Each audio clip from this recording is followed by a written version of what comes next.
Yes, Hello? sir. It's connected and it's very clear, sir. Satish, sir. Yes, Hello? Satish. Yes. Yes, sir. Yes, Satish, I'm here. Sir. So yesterday we discussed a lot about the radiology. Like we always discuss, our protocol is to get a fine section axial cuts done. See, this is 0.6 mm, and then we extrapolate in different, images through our DICOM. And this is how we can get the axial, coronal, and sagittal sections done. If we want, we can get oblique, so many transverse, longitudinal, oblique, so many things. For more details, nowadays we are trying to get more and more information regarding certain cells like ONOD and frontal cells to get more three-dimensional view. So we'll come out soon with that. But right now, what we have are axial, coronal, and sagittal sections. Like discussed yesterday, we had three different situations. And today, this first case is so exciting to share with you. Let me first share the coronal images. And see, the CT, the dynamic CT is the only thing which can tell us exactly what it is. Printouts can never. See now, the first image anteriorly. Satish sir, feel free to interrupt me anytime. Your suggestions, your every single word coming from you is important for us. No, Satish, please carry on. I'm listening. Sir, so this is the first image, coronal. See this 0.3 mm section. Amazing. Every single move will go by 0.3 mm further. You can't miss any damn thing in sinuses with 0.3 mm sections. I know all these sections, in the individual setting costs a lot because prices for CT scan are calculated by means of slices. So I know it means, but it is so important. See this, I will show you the importance of these fine sections today in this particular case. Otherwise, one can easily miss what exactly is going on. See this, the first picture, what we see here, the frontal sinus on the left side, frontal sinus looks like on the opposite side, looks like some intersinus septal cell. See now, as we go, it communicates. Can you see this? It communicates with the sinus on the left side. See, all these scallopings, they communicate with the sinus. So all this part of the left sinus, this looks like intersinus septum. As we go behind, now see the most interesting finding in this case. As we go behind, still my sinus is intact, the floor is intact. See the right sinus, the drainage of the right sinus and the overall right sinus is narrowed. As you go behind, I'm going behind. Every time I'm going behind. See this intersinus septal cell over here, communicating to the right sinus. See, so interesting. Earlier, this intersinus septal cell, 2 anterior was communicated to the left, and this one, as you go behind, communicating to the right. It is so clear. This one, the posterior one, intersinus septal cell, is communicated to the right. And see another pneumatization coming and narrowing the right sinus. See, if I go back, this is the right sinus. And see another pneumatization narrowing the right sinus drainage. See this is the sinus. And see this pneumatization coming. See, this is completely narrowing the right sinus drainage. And what it is this? See this? This is supraorbital recess. If I go back anteriorly, see this, imagine this is supraorbital recess. And see, this is the frontal sinus. And this supraorbital recess has narrowed the right frontal sinus, outflow. This right frontal sinus is sandwiched between this intersinus septal cell on one side and the supraorbital pneumatization on the other side. And see, this right sinus drainage is compromised. And see, this compromise is because of this See this, if I go posteriorly, this is the level of the cribriform plate. This is the supraorbital cell. This is the supraorbital. This is on the opposite side. This is on this side. But see the difference on both sides. The opposite side is not very big. See this? That's the frontal sinus on the opposite side. But here the frontal is narrowed. Frontal is narrowed and the supraorbital limitization is much bigger and narrowed the frontal drainage from laterally. This intersinus septal cell narrowed the frontal drainage from medially, and this frontal sinus is sandwiched between these two cells to drain from here. See, the frontal is draining from here, and that's a narrow drainage, and that is probably one of the predisposition factor, anatomical factor for sinusitis when other, pathophysiology is going on. So that is one of the most important, remarkable finding in this particular patient. We were expecting variety of frontal sinus situation, and this is one of them.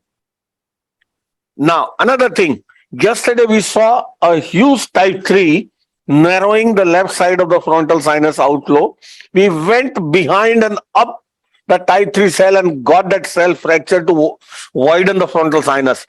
On this side, there is a small, I would say, cell above the level of the beak. So these are the cells below the level of the beak. See this? If I go far anteriorly from here, there is Agarneji cell. Some more cells at the level of the beak, but this one is above the level of the beak, and we have to be careful. See this? This is narrowing the outflow. Once I remove this cell, the frontal outflow will be much bigger. So on the right side is a different scenario, where you see the supraorbital limitization has superseded the frontal sinus opening and completely, change the situation. One can easily be mistaken with this cell as a frontal sinus. This is a left, this is a right frontal sinus, which is actually not the frontal sinus. That is a supraorbital limitization. And frontal sinus is here, sandwiched between the intersinus septal cell and the supraorbital cell. So interesting. Now, if we see below, so far as far as the beak is there, we don't see the maxillary sinus. Now, as you go behind, yes, sir. That's the maxillary sinus, and what is this? Is the supraorbital limitization, and what we see in this case is the high deviation of the nasal septum as well on the left side. On the left side, we may have to do some limited septoplasty, not only for the axis, but for the post-operative. You have to ensure that your irrigation should reach freely, uninhibited, uninterrupted to all the sinuses which we have opened. So that is one of the factor which is important to consider. What happens sometimes, you have a deviation, and when you decongest, you feel like you can go ahead and carry out your sinus surgery procedure without any issues. But yes, you can do that to the narrow space, whatever you want to after the decongestion, but it affects later on once it's come through irrigation post-operatively. Because if your irrigation doesn't reach effectively to the sinuses, is one of the major factor determining the outcome. So in sinus surgery, again, for those who have joined today, we have multiple goals to achieve. It is not simply that we do sinus surgery and patient is going to be cured. The sinus surgery will open up all sinuses, will establish the ventilation and drainage. Number one, it will remove the inflammatory load, maximum inflammatory load, which is not being tackled by the conservative management, whatever polyps, fungus, pus, whatever, which is not tackled by the maximal medical management or adequate medical management. And third one is to give access to the topical treatment, which is the mainstay of treatment, wherein you can push high doses of topical steroids, whatever, in case antibiotics required, whatever, yet without systemic side effects, even for long run. Because this disease, this polyposis, is most of the time eosinophilic, and the cascade of this entire pathophysiology, at every level of the cascade, if you look, it is the steroid which works. So this is basically a immune compromised situation. This is immune mediated mechanism which leads to sinusitis. It is not, as the name implies, that it is an infection. It is never an infection. Infection can be a contributory or a comorbidity later on, but never an inciting factor. But it can be a comorbidity, but mostly it is a inflammatory disorder. And yesterday somebody asked, the patient is induced. We have 5-10 minutes, and I can share some of the things which what I was mentioning, what kind of disease it is. So this is basically inflammatory disorders, and sinusitis is not a single disease nowadays. It is like a syndrome, I would say, wherein we need to address so many things together for a better outcome. And it is not a single disease. The spectrum of disease is so vast that it has been proposed nowadays into classification various endotypes of sinusitis. Every endotype has a different underlying pathophysiological mechanism. Every endotype. Yeah, yesterday we had allergic fungal sinusitis is a different endotype. AERD is a different endotype, wherein the basic malfunction at the molecular level is the patient is sensitive to aspirin, and that has to be desensitized later on to have a good outcome. So by and large, quickly in 2 minutes, again and again, since I was emphasizing this is an inflammatory disorder related to immunity. So how it is, what is happening at the molecular level in causation of sinusitis, and what is happening, at the research level to combat this phenomena, why medical treatment is important, and what is the cutoff line for the consideration of the surgical treatment. In next 10 minutes, until the patient is ready, I'll take you through. So our sinonasal immunity, is governed by the mucoepithelial junctions. The epithelial junction and the sinonasal mucosa is governing sinonasal immunity, and the things which responsible for the sinonasal immunity is intact epithelium, mucociliary mechanism, the mucociliary system. Whatever environmental challenges are trapped in the mucus, and then ciliary activity expel them to the nasopharynx, and then our sinonasal mucosa secretes thousands of varieties of antimicrobial protein, enzymes, so many factors combating the challenges, environmental toxins, allergens, microorganisms, so many things they're handling with. And whatever thing which is passing through the sinonasal intact epithelial junction, it is recognized by the pattern recognition receptors, and then comes the role of adaptive immunity.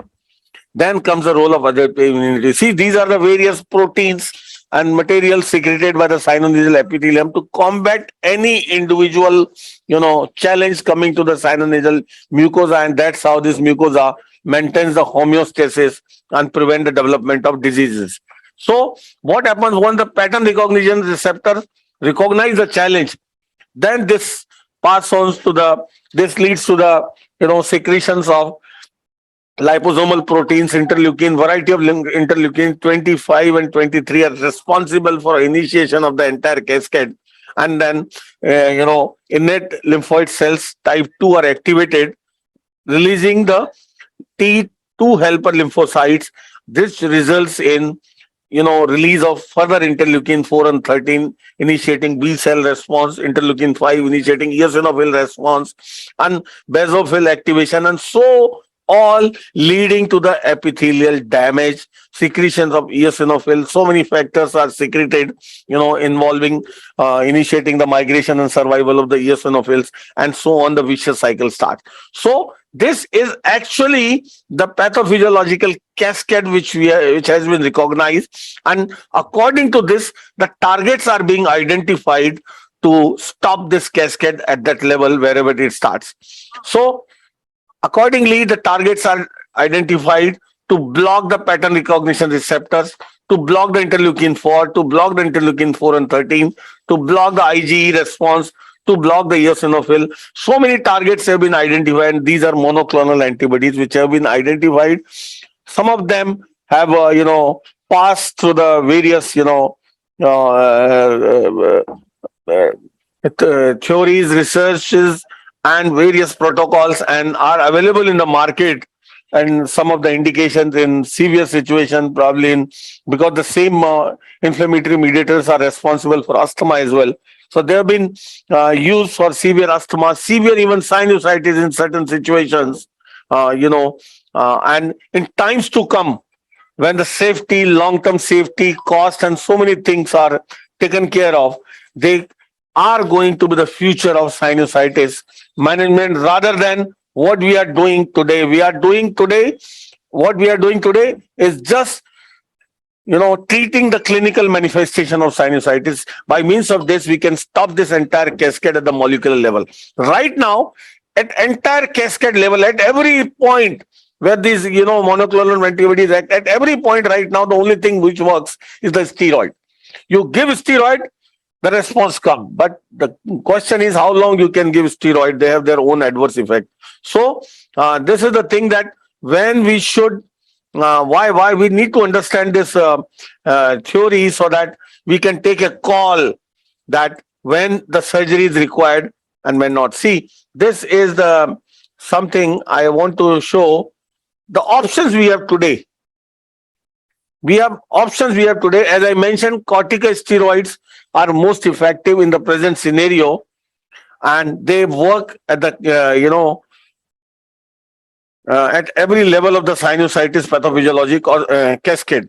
But we have our limitation, and what we can do in our maximal or adequate medical management, we can give topical steroid as they are more safer, most safe, way of giving steroids to the patient rather than the oral. Oral can be given as some time in between as a short course therapy, but never for long run. So right now, the only option we have is the steroids. As I mentioned, what the FAS is going to give. When your topical steroid, whatever you're given, what we call it is a maximal or adequate medical management, when the topical steroid are ineffective and we are not able to control the symptoms, we are not able to control the disease in spite of adequate medical management, wherein the core management is the topical steroid. When this fails, the next step is the sinus surgery, which we have been demonstrating since yesterday and today as well. And we have been world over why sinus surgery is being done, because the topicals are not able to control that particular inflammatory load, that high inflammatory load. So sinus surgery will reduce the inflammatory load. It will establish the physiology of the sinuses. It will make the sinuses healthy by establishing their ventilation and drainage. And the more importantly, now the topical steroid, which were unable to, handle the inflammatory load, now the topicals will be having access to the deep within the sinuses where they are required. So entire sinonasal mucosa will have now access to the steroid after the sinuses are wide open, and you can deliver by, in particular position by various means, various delivery devices. You can give access to the topical steroid reaching everywhere in the sinonasal mucosa. That is the goal of sinus surgery. So sinus surgery is a three-pronged goal. Never tell your patient that once you operate, you will be all right. Never. Surgery is the beginning of the treatment to switch from oral to topical therapy. That's the main goal of sinus surgery most of the time in eosinophilic disease. In future, as I said, targeted therapies are going to target the underlying pathophysiology mechanism, and that is going to be the future. So if somebody asks when to consider the sinus surgery, when your present safest treatment of the medical aspect, that is topical steroid, fails, then is the role of sinus surgery. It should be very, very crystal clear to everybody. And then the targeted therapy is the future. So that is how we can think of, when to operate, when not to operate. Satish sir, anything you want to add on to this, concept? People would like to listen from you, hear from you. Anything you want to add on? No, Satish, you have explained it so well that even I find it very educational. I think I must congratulate you on particularly your reading of the CT scans. What you're doing is on the DICOM viewer, it opens up a totally different perspective of studying the paranasal anatomy, particularly the frontal recess, and not only the frontal recess but all of the paranasal sinuses, and your ability to go back and forth. You wouldn't be able to do that on films. So I think this is a great, incredible way of understanding the anatomy. And your explanation on the endotypes and the phenotypes of the nasal polyposis is really very nice, very good. So let's start with the case now. Sir. So, sir, since you get, difficult cases referral from worldwide, I mean, everywhere, and you've been, treating this, you've been seeing this phase of, changing trends of treatment in sinus surgery or in sinus diseases for decades. So, in present context, how do you take a call for, surgery, when to end the medical treatment and surgery? You agree with our concept, or you have something, your way to consider the surgery in those cases? I think it's like you mentioned, you never tell the patients that that the surgery is going to cure you of the nasal polyps or the sinusitis.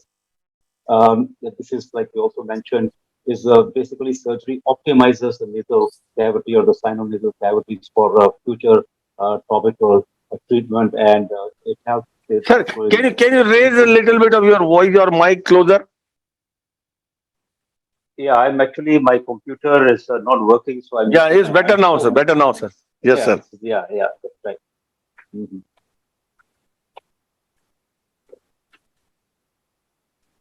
So, So this Satish one sir is also. eosinophilic disease, Satish. Yes, sir. Yes, this is pure So the eosinophilic disease, sir. Yes, sir. Pure eosinophilic disease, sir. Mhm. And the patient has already been treated with steroids before the surgery, I guess. Yeah, yeah. He has taken steroid courses several times, and this time also before surgery was given, and has been pure, has taken medical courses so many times, including oral steroids. Sir, nowadays, what we have been doing, see, India, we have, number of cases. The workload is, one of the decision making factor in our country, besides whatever science going on. By and large, any patient needing oral steroids to control his symptoms again and again, every 2-3 months needing oral steroids to control the symptom, is a candidate for us for sinus surgery, by and large. Because once you open up sinuses, you can switch over to the topicals rather than needing oral steroids to control the symptom. So, because in India, getting CT scan timely, preparing for the surgery with the maximal medical treatment, as the symptoms comes under control, patient disappears. Many times, so many factors are there. So, by and large, any patient requiring oral steroids again and again to control his symptom is a candidate for sinus surgery for us. What is your opinion, sir? I think I agree with that. Any patient, you can't give steroids. In my practice, I don't give them more than twice a year. And any Sir, patient needing repeated uh, pulse doses of steroids is the indication for surgery. Yes. sir, and I think you must be knowing, in certain countries there is a logbook of overall steroids taken in the during the particular year by the patients. They maintain it. Yes. It's not in Yes, our it is. country here. Hmm. Yeah, it Isn't is here in Singapore? Singapore also. Yes, it Singapore is. also? Yes, it is. Yes. So in our country it's not so. So the indiscriminate use of steroid is prevalent amongst GPs. You know, that is the biggest factor. We get massive disease cases for surgery. These patients going to GPs, quacks, anywhere, they give steroid and the symptoms come under control. very easily. The moment you start steroid symptoms come under control. Even many of the physicians, in between do courses of steroid and symptoms control come under control, and patient get away by these means from surgery, and they come with either complications or massive disease, osteitis, so many things later on which are difficult to deal with. That is the major reason we get advanced cases. So Ramesh, ready? So we are our case is almost ready. In couple of minutes we are starting the case. And once again, those who have joined, it's our pleasure today to have Dr. D.S. Sethi joined us for this session to interact with us, to give his valuable opinion. He is, I call him as a grandfather of sinus surgery in our country. He is the one who popularized the sinus surgery, trained so many, including me, in our country to spread this science.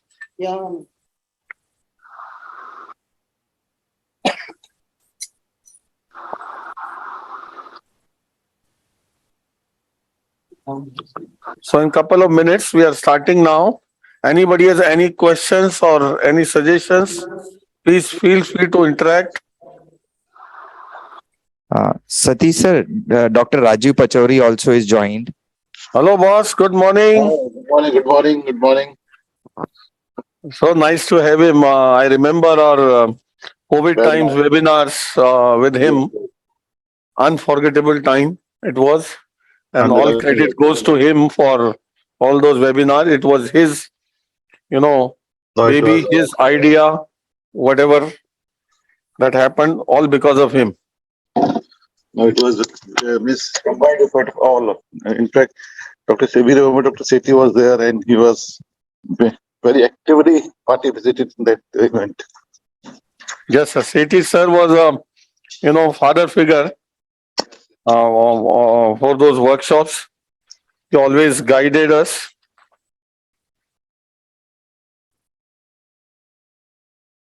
I want you to learn from you now, not to guide you. That is your modesty, I know. Yeah. But I remember in 2004, your workshop in India, 2003-4, you did number of workshops. It's almost going to be 20 years from now, and Yeah.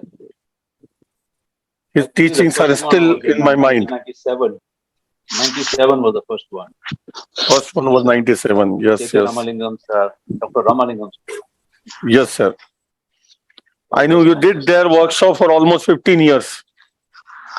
Yes, sir. And that was the game changing in our country, because that time people had hardly any concept of sinus surgery. Then I remember my times in Singapore, in your lab, the way you would dissect the cadavers and demonstrate each and every anatomy,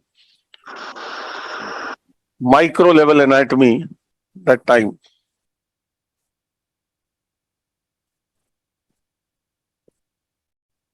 For everybody, Dr. Sethi has organized or conducted more than 100 courses in sinus surgery worldwide, including his own hospital courses, the Singapore General Hospital courses, and many in India and abroad to popularize this science. And I have witnessed and learned out of them number of times.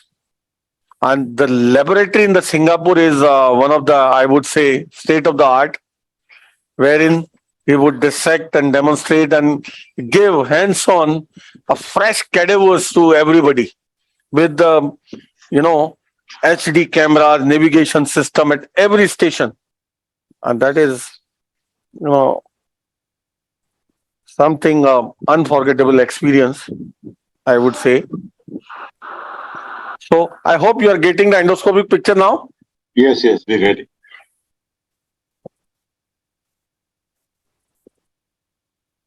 So this is your Marusol technique, huh?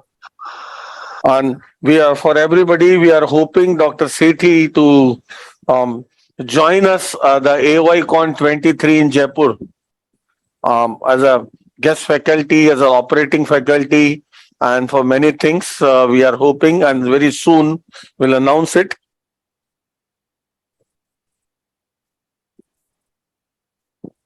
Always a pleasure to visit Jaipur. I love it. I love the place. Sir, always a pleasure to have you and learn from you. Every single time being with you is a learning experience. Always. See this picture after the initial decongestion, and that is the Yes, high deviation I mentioned. Can you see this? yes, yes, yes. Yes, sir. This is, I tell you, is one of the biggest reasons sometimes, in spite of a good sinus surgery done, for failure. One of the biggest reason. One can carry out the sinus surgery after decongestion through this high deviation. One can easily carry out. But you know what happens later on? Because of instrumentation through the narrow space, damaging the opposing mucosa, ultimately, invites synechia. And if synechia happens to occur, the entire purpose is defeated. Yes, that's You true. know, No, it that's- doesn't allow the topical to reach.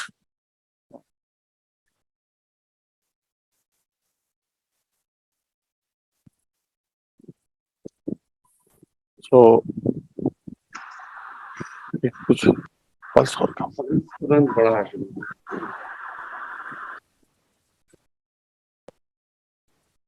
Satish sir, as a luxury of having TIVA there in Singapore for the anesthesia. I know. And sir, I want to know, are you still using cocaine for topical use? No. I stopped using cocaine long time. I prefer to use epinephrine like you do. And we use TIVA not for all cases, but for some cases, yes, we use TIVA. Depends on anesthesiologist, so it's not for every single case. Sir. But since seeing you use epinephrine in Narosel, I've been using that for about more than 10 years now. Yeah, because that time I've seen you using cocaine a lot.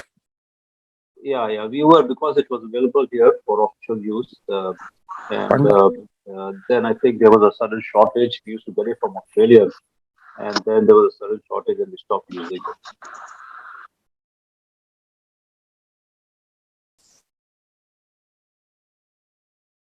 So now it is the ADR which is being used. Epinephrine is the decongestion that we get with the epinephrine, and your patients, I would say, is much better than you get that of cocaine.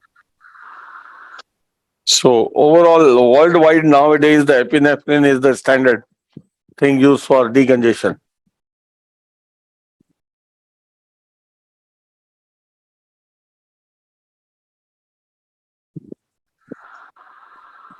So I've been, as I mentioned, it's been years now since we have injected in the nose for any surgery.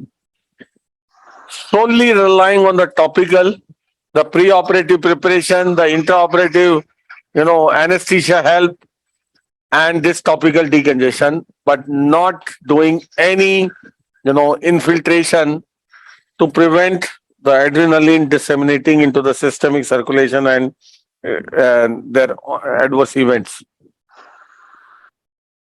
And topical gives equally good field if used properly, given adequate time, and done properly. I told you, we are never supposed to pack tightly. We are supposed to apply the adrenaline to the mucosal surface to decongest the capillary. That's the only goal, not the tight packing, which is counterproductive to give, venous congestion. So on the right side, what we can see,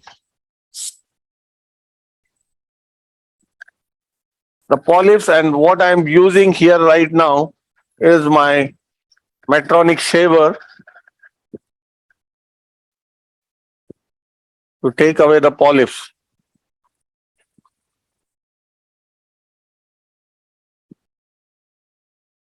It's a 4 millimeter straight.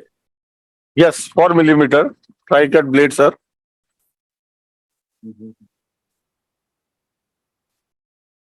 We don't see any landmarks, just polyps right now.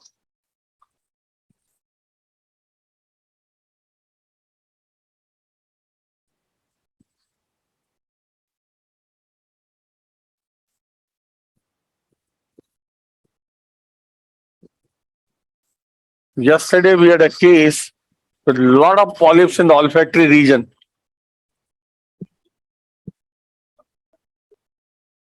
And we avoided, extensive debridement in the olfactory region to protect or to prevent fibrosis.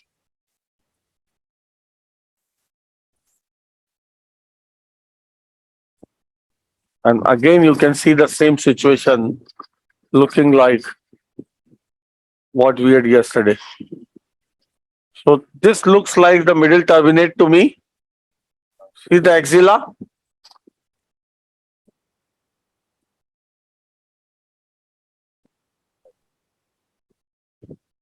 See the axilla? Yes. That's the axilla, and this is polyposis medial to the turbinate. Middle to the turbinate. Yes, involving the olfactory region. Good morning, Dr. Satish. Good Sorry morning, for joining boss. late. Sorry for joining late. Arey, boss, no issues. I know. Coming all the way from the hotel after the breakfast, and there's a traffic time now. And there is one-way traffic today. Some VIPs coming to visiting Bhagalpur. So all the traffic have been diverted. So, boss, yesterday's similar situation like yesterday. Similar situation like yesterday. That's the polyp. That's the, this is turbinate. This is the disease medial to the turbinate responsible for the olfactory loss. Yes. And this is, distorted, looking like uncinate process. So what are the chances of improvement in olfactory sensation after surgery in these type of patients? Yes, it depends. See, yesterday we discussed, let me put my views again. This olfactory loss is mostly two types, either conductive or sensorineural. Conductive olfactory loss means because of the polyps, the smell, the fragrance, whatever, is not reaching the olfactory receptors, giving olfaction loss. Okay. And that should improve once the polyps go down when the airway is established and the air starts reaching the olfactory receptors. Second thing is sensorineural means So this is conductive loss. yes, conductive, but you never know the sensorineural aspect. No, yes, conductive olfactory loss. Yes.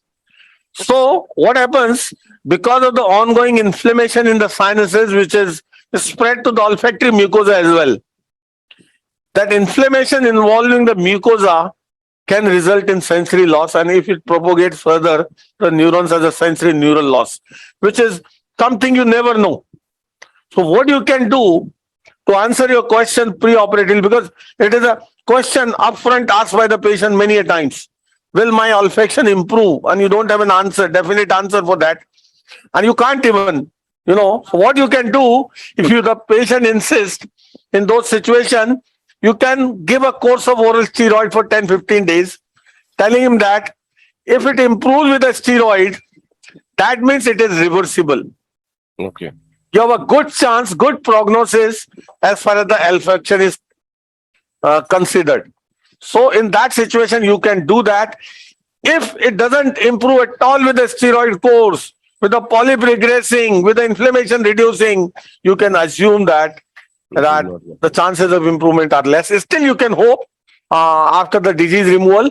And in that situation, you have to be careful surgically also. Yesterday, I, raised two important points. Number one, to prevent too much of debridement and giving, adhesions in the olfactory region, leave that hypertrophic polypoidal mucosa. Once your topical steroid goes inside later on, it will revert back to normal. So never ever become over, enthusiastic about removal of the olfactory region polyps. Number two, give a good access for the steroids to reach there. And the biggest problem there is the middle turbinate. So this is one of the indications where we almost always do a partial middle turbinate resection for uninhibited steroid reaching to the olfactory region. Satish sir, your experience. I agree with that. I do that all the time, especially when there are polyps in the olfactory tract. Sir, So it is Otherwise, not what can very happen much. is adhesion may form, and you'll find that the olfactory recess is occluded once more. काम करावा था. sir, see the olfactory region, sir, with this kind of mucosa. And I really don't want to, spoil it further by debridement or removal or whatever. I will leave it as such. And I'll hope the steroids later on should reach there and take care of this, part of the olfactory region. What I will do, that is my almost always a protocol in this situation. This turbinate, because of the polyps medial to it, becomes floppy. See this? Okay. Yes. This becomes floppy. If you don't do a partial resection, number one, and medialize it with bowdlerization or whatever, suturing, whatever, it will offset the steroid reaching there effectively, number one. And if you don't do, it may fall laterally to offset the access of the steroids to the ethmoidal complex. So it is always been in our practice. I don't know how much we are correct or not. Satish sir is more experienced, but this has been our protocol to do a partial resection to this turbinate in these cases when we have polyps in the olfactory region. Scissors. And in polyps, in this turbinate resection, mind it, as I mentioned yesterday also, always this turbinate is a great landmark. So don't try to chop it completely from the origin above, but rather leave A small a part stump of of the turbinate above for the orientation, because that is important landmark during frontal sinus work. See this. Wash. See, first we debrided the polyp, we didn't have any landmark. Now what we have seen, lot of disease in the olfactory region. The turbinate was floppy, and we did a partial resection, not complete chopping. That's the upper end of the turbinate. See this eosinophilic disease. See this mucin. Yes, yes, yes. This mucin signifies the eosinophilia. Means the steroid is the core treatment. Now, coming to the surgical steps, this looks like your the Uncinate process. distorted uncinate process. Once you have massive polyposis in the middle meatus, the uncinate is almost always distorted. And see this. This is the uncinate process. Reason being, this is the first, prominence anterior that belongs to the nasolacrimal system. That is the fixed one. And the second one is a mobile one. See this? The only mobile structure in the entire lateral nasal wall. Is there any accessory ostia, Satish? Appears Yes. to be there is some accessory. This is anterior fontanelle, you can say, Yes. which is anterior to the uncinate. The one which is behind the uncinate is the posterior one. Okay. And this accessory ostia must be communicated with the natural ostium when you carry out the sinus surgery, so as to prevent the mucus Is it, recirculation. Is this accessory ostia congenital or it is just pathogenic, post-pathological status? What's your opinion? Yeah, this is an anatomical, dehiscence, you can say, wherein the bone is absent and only two mucosal surfaces on either side of the maxillary sinus walls are there. I'm So that's talking about, hello? Yeah, I'm talking about accessory ostia. I'm not talking about fontanelle. This Yeah, one that is anterior what- one. yeah. So that is not an pathology, I would say. But once they are there, we must communicate with the natural ostium to avoid problems. Once you are contemplating sinus surgery, see, this is the region. This is the hiatus semilunaris. The bulla also is distorted, sometimes become atrophic because of the polyp pressure, and here is going to be the infundibulum layer there. So boss, what I am trying to say to your answer question, that once this accessory ostia is there, accessory ostia is not a pathology. Once accessory ostia is there, it must be communicated with the natural ostium during sinus surgery to prevent future issues, to prevent mucosal recirculation. Otherwise, you know what can happen? You have done a natural, widening of the natural ostium. The mucus coming out of the natural ostium can recirculate through the accessory ostium back into the sinus, and the problem can persist. Simple. How is the Yes. picture there? Excellent. This is excellent. I See, was the going, surgical field is Hello. important for everybody who were not with us yesterday. Surgical field is important. A lot of things to be done right, days or weeks before surgery. Since then, you have to do something to improve the surgical field. Look at the surgical field. Now, the first thing, in the infundibulotomy, see this reverse whiting, turn it little down to stay away from the nasolacrimal system. And bite through the uncinate. Bite through, come Yeah. anteriorly, bite through, come anteriorly until you reach the hard bone. See this. Until you Yes. reach the hard bone is an important caution. See this here. What I can show you. This is my hard bone. This is the nasolacrimal duct. I realize the hard bone and stop there. Can you see? Yes, yes. Medullary ostia is seen now.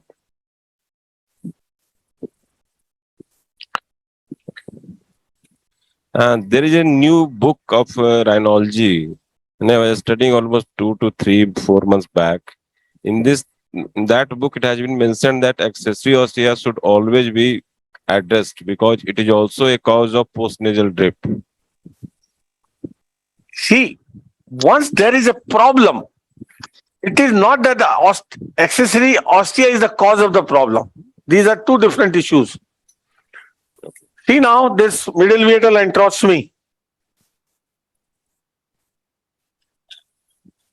Even suppose you are planning to go for septoplasty, you should check the do a nasal endoscopy, and along with septoplasty, check out whether there is an accessory ostium. Otherwise, even after a good septoplasty, your symptoms will not go back because it is a common cause of PND. Yes. Satish, sir. Sir's voice is not very audible. See, I'm widening this. There was some mucosal disease in the maxillary sinus. That's a remnant of the horizontal uncinate.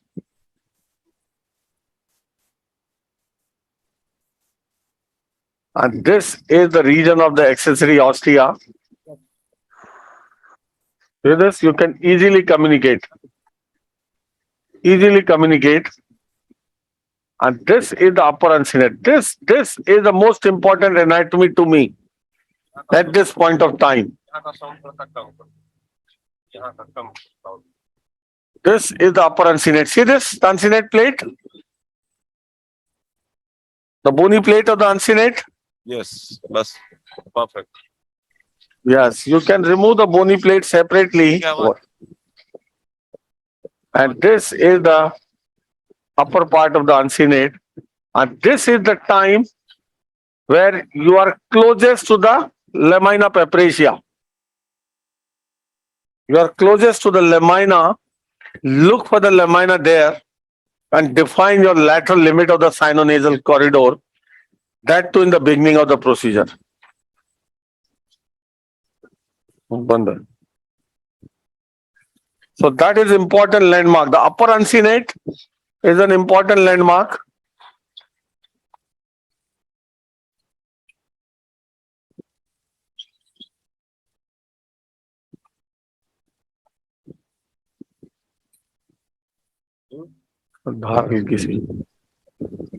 See, that is the important landmark.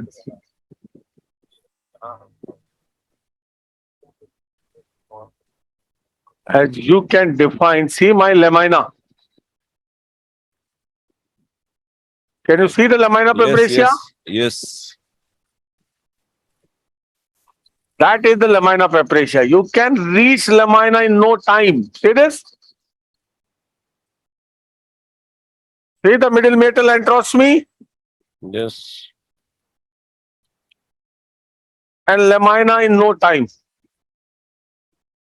So that is our first part of the surgery.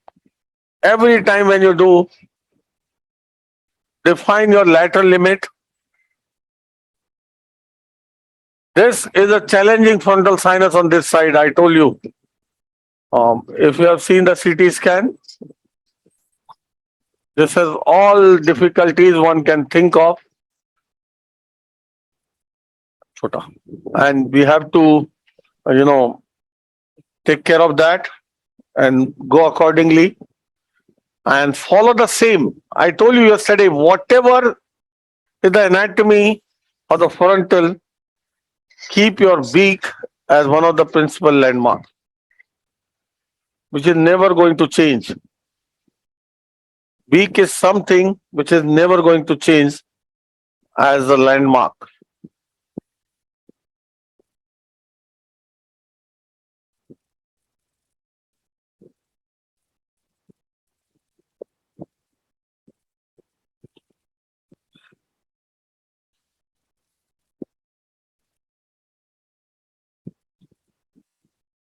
Give me 70 degree now. So I'm switching to 70 degree here.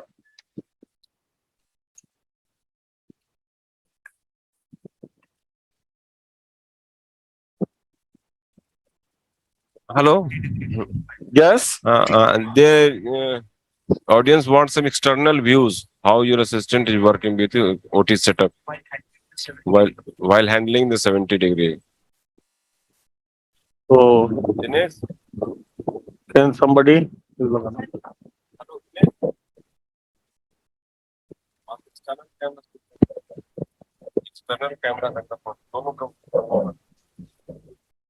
See now, the most important thing here,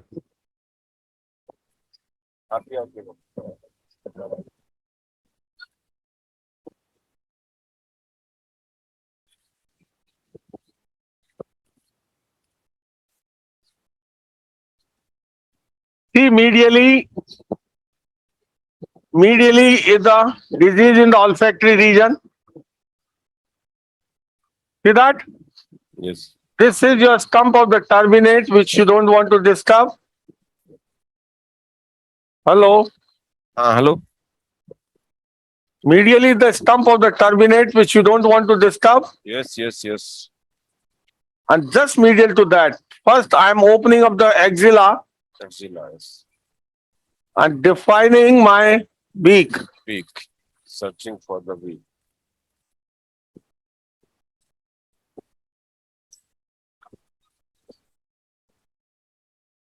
Stay far anteriorly to define your beak.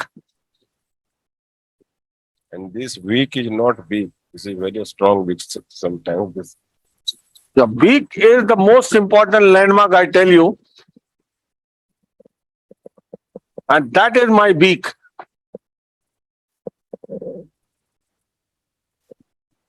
See that beak?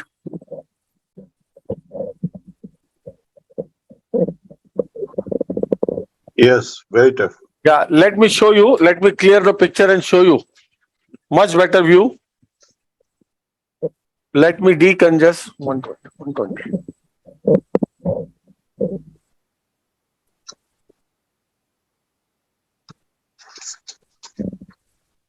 Interesting frontal sinus scenario.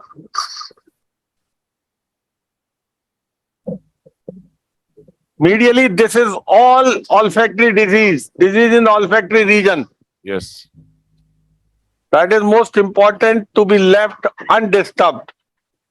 Okay.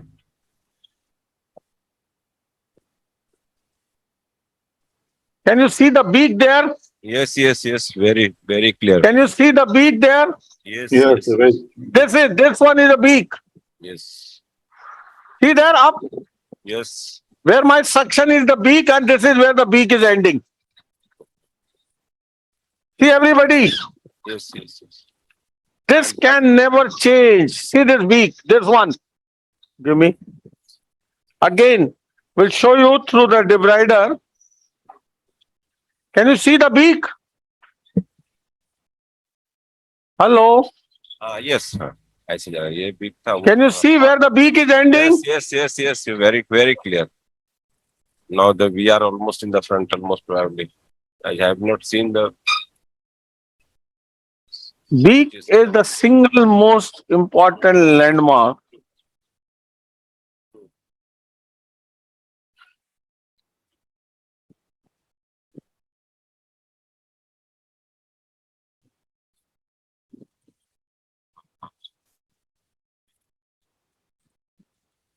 That is your frontal sinus. See that?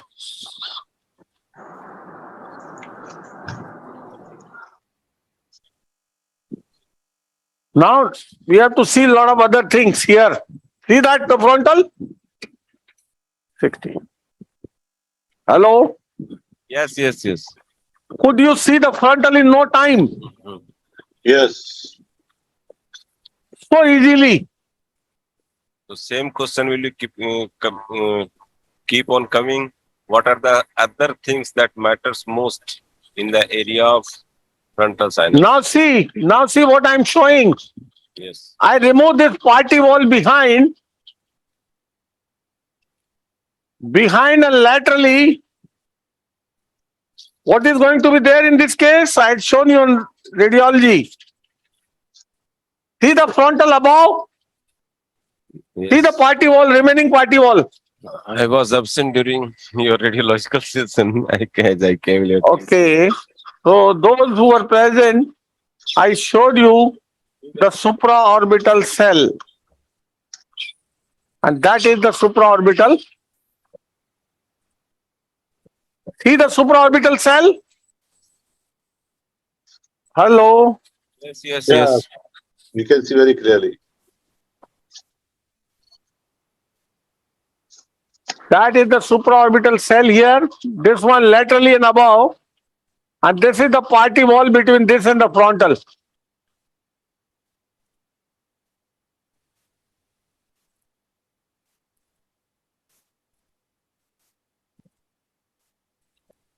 Everyone should have very good correlation with radiology. Yeah. You know, Unless we know give me radiology, the we cannot giraffe. do good surgery. Giraffe. Huh. See the two cells together, the frontal sinus and the supraorbital cell. Cell or recess? Pardon? It is cell or recess. The same thing I told you. Same thing. Yeah. If it is too deep, people call it cell. If it is a very shallow, it is called recess. So it is not different. It is,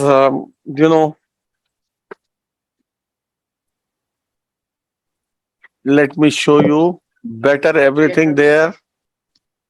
Wash, give me wash. I'll give you a wash, mop, and show you the anatomy there. See, frontal, you must never forget how I reach so easily. Beak.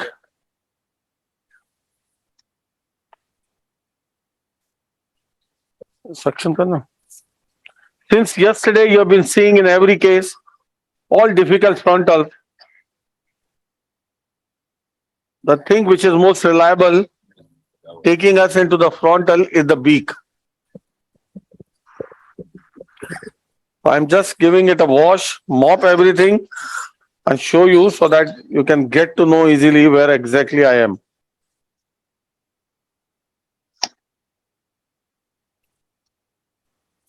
थोड़ा धार लगाते हो हमारी माँ.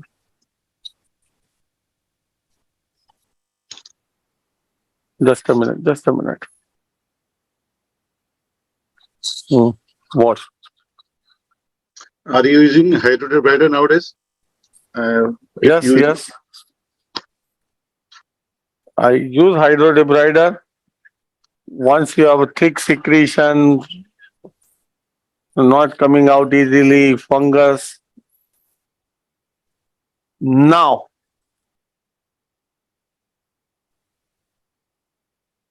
see this.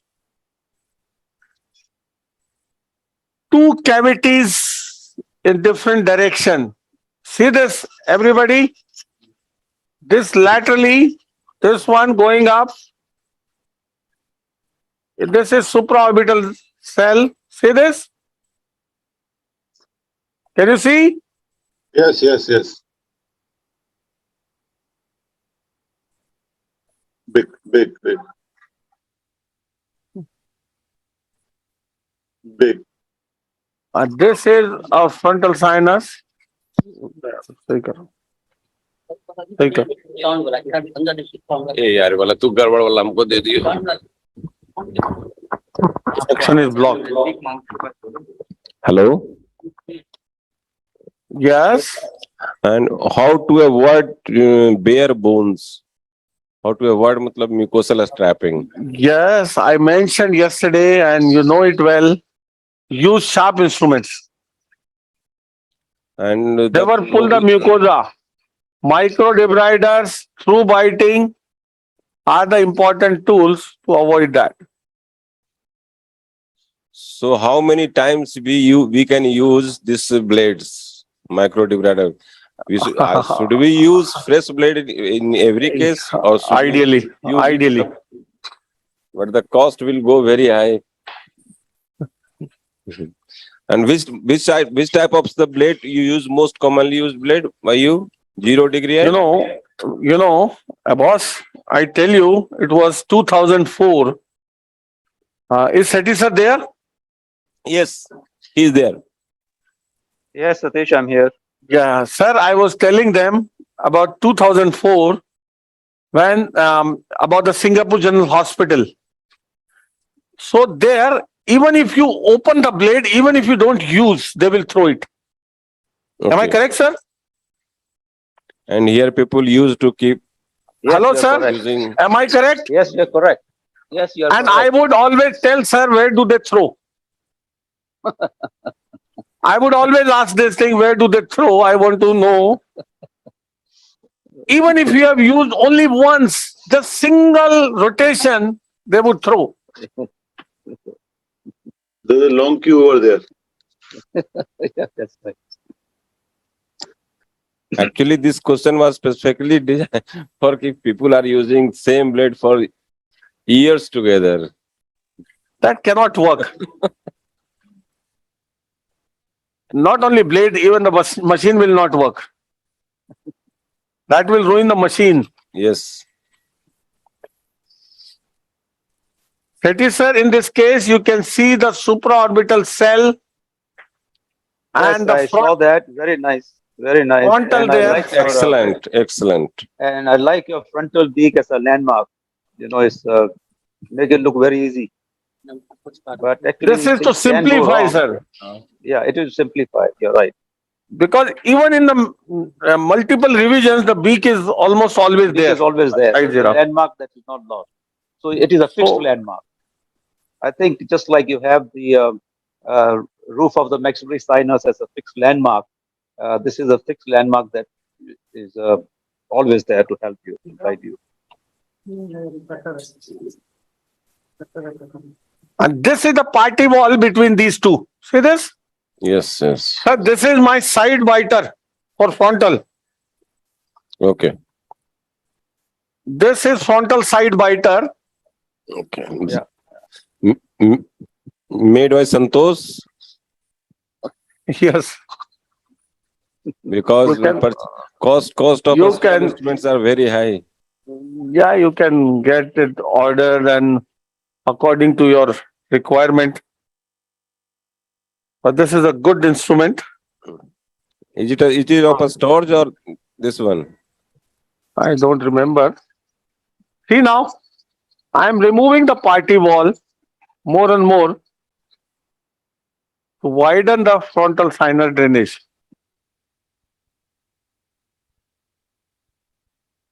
The Santosh Surgicals are making very good instruments, good quality instruments, especially for FES. See now the frontal up there. And it's cheap also. See the true frontal sinus above there. Yes, yes. Wash. Give me a wash. Still, it needs more. So Yes. that the complexity in this case for the frontal was not very big. The supraorbital cell encroached from laterally, narrowed the frontal pathway.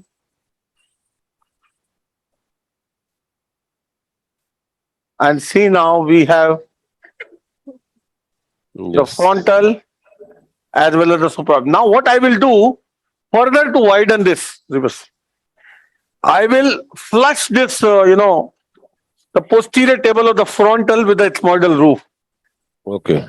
This is important as this supraorbital, the suprabular cell sometimes is left there, untreated, unaddressed, and can be a big problem.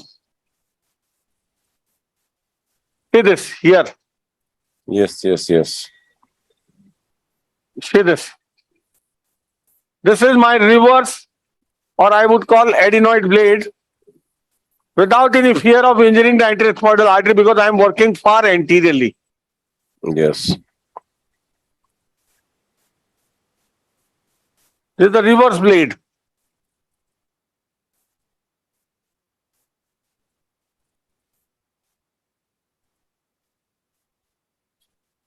See now? That Yes. was the intersinus septal cell medially which was communicating. That was the frontal sinus, and what I have, removed the party wall is between the supraorbital and the frontal sinus. Now it is much better.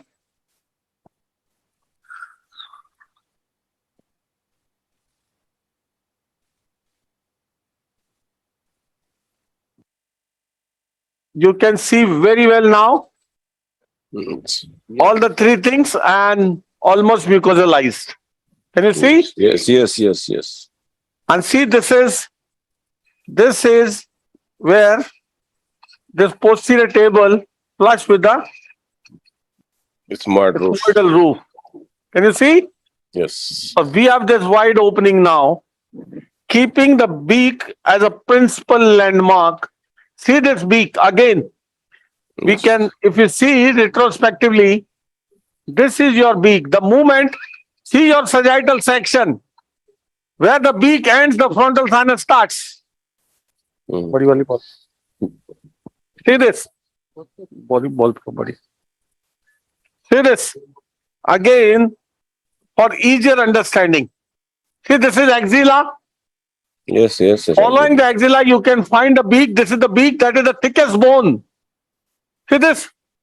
Yes, yes, yes. Follow the beak from anterior to posterior, where it ends in the frontal. Okay. This structure being so big, this supraorbital, this being so big here, narrow the frontal outflow from laterally. That was the small, shallow, this thing here medially was the intersinus septal cell, which is communicated well here. See this here? Yes, yes, yes. See this? Here Yes. it is communicated with the frontal sinus. I can show it better a little bit.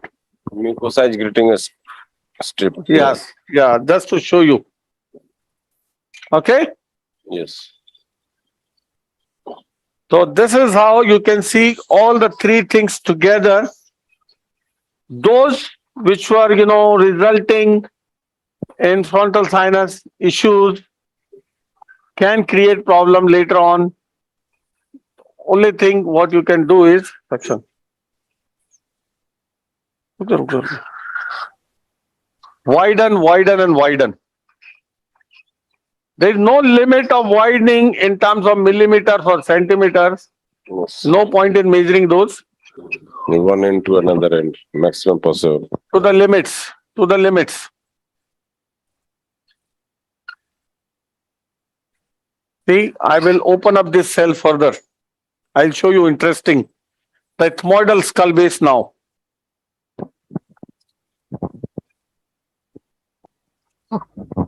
Football probe. Let me show you the ethmoidal skull base now. See, this is the cell. Yes, yes, yes. I am going reverse. See this. Any movement away from the skull base is always safe. Always true.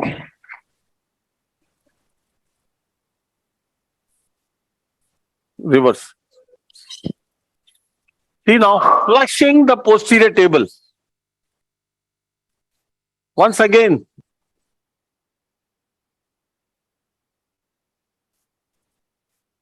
See, flushing the posterior table. Yes.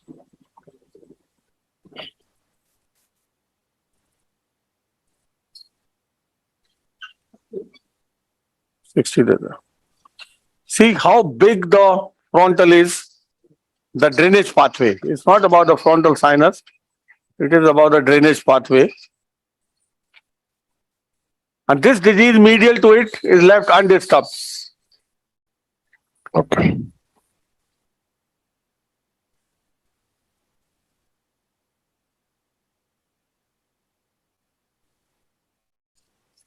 So that is my final frontal sinus drainage pathway. Drainage pathway. Give me your marrow cell.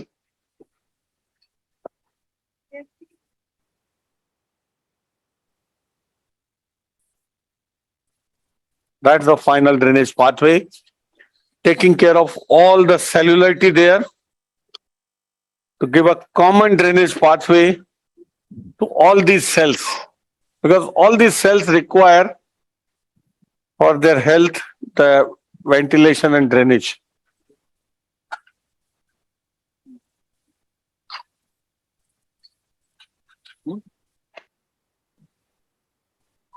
Now the entire area will be drained into this common drainage pathway. Yes, yes.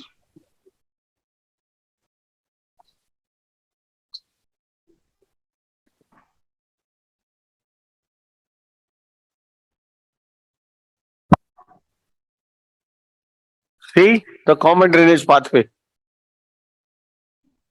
Supraorbital, frontal, and the intersinus septal cell above. Can you see very clear? Yes, yes, very wide.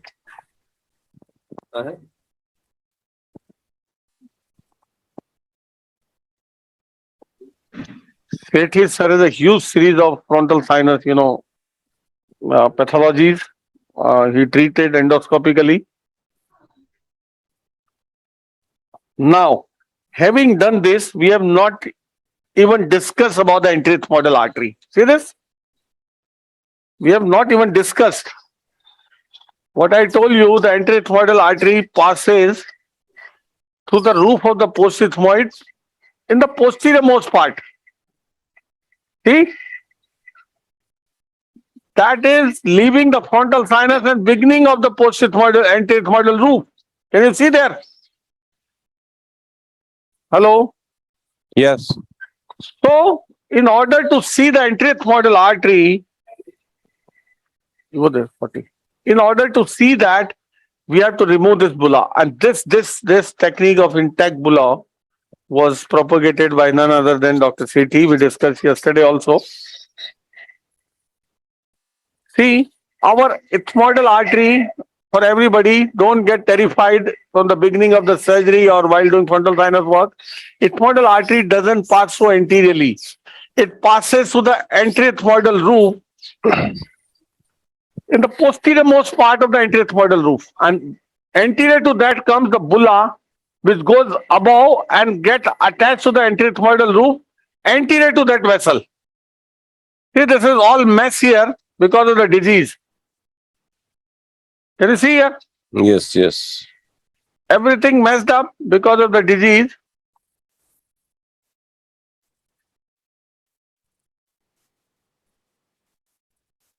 See the thick wall of the bulla. Thick wallness. I'm removing. My intraethmoidal artery is behind this. That is behind the anterior attachment of the bulla onto the skull base. And that is right running along the skull base. You don't need to terrify all the time. See this? This is all mucosal disease which has messed everything there.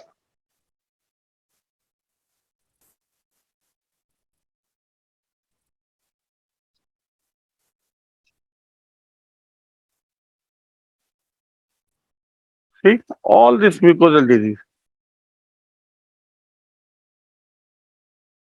Massive.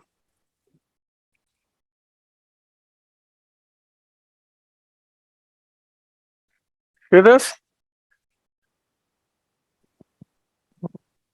My lateral limit, this is lamina, laterally, can you see?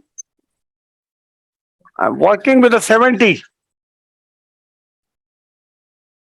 Now reaching toward the skull base.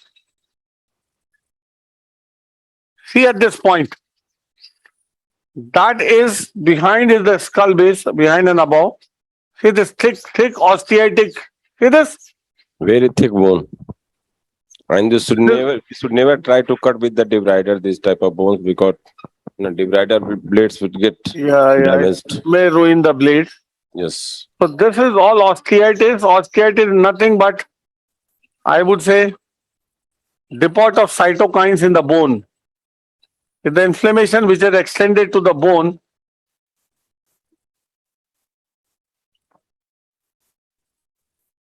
now, one thing I want to clear you here.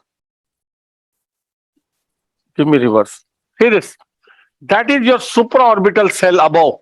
Yes. Where the immediately caudal to the supraorbital cell. See, I'm following it from above in the same way. Yes, You will find the intraethmoidal artery. Yes. The So recovery. here, yes. See this.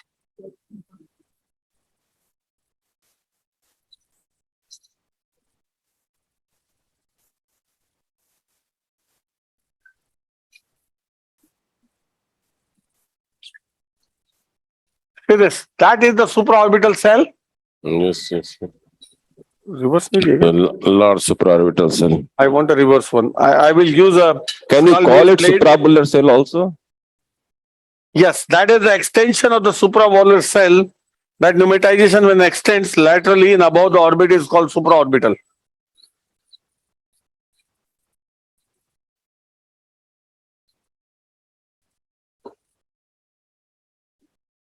See now. That is the supraorbital cell. See, I am using the skull base blade, the reverse one. Yes.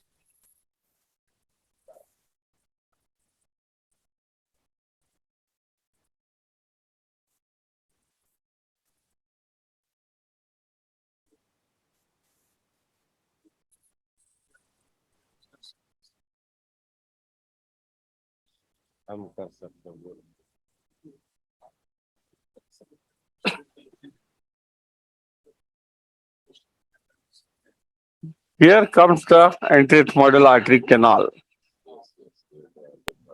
Here. It is Not almost very in the root. prominent. Not very prominent in this case. Yes. Not very prominent in this case. Radiologically, once you see. So how you will manage if there is a tear in this artery at this level? No, it's not. If it is prominent, it's fine. You have to be careful. It's not that you have to necessarily bring out the artery. You suppose a tear in the artery or the bleeding from that artery during your procedure, then how you will manage? Yeah. So I mentioned yesterday, bleeding from the artery is never a big concern. Let me give me 0 degree. I will mop the area and show you. Bleeding from the artery is never a concern. You can take your section bipolar and coagulate. The concern is on either side If this artery transected laterally close to its exit from the orbit, completely if it is transected, it can retract into the orbit and can keep on bleeding and give intraorbital hematoma. That is a concern. Concern is not the Bleeding in the nose. bleeding. Give me patla the next section.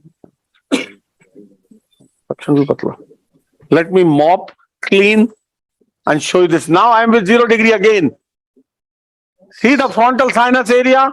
Yes, yes, yes, yes. See how much of the disease, see that? How completely chalking this region, the disease process with no landmarks. Remember? Yes, yes, yes, yes.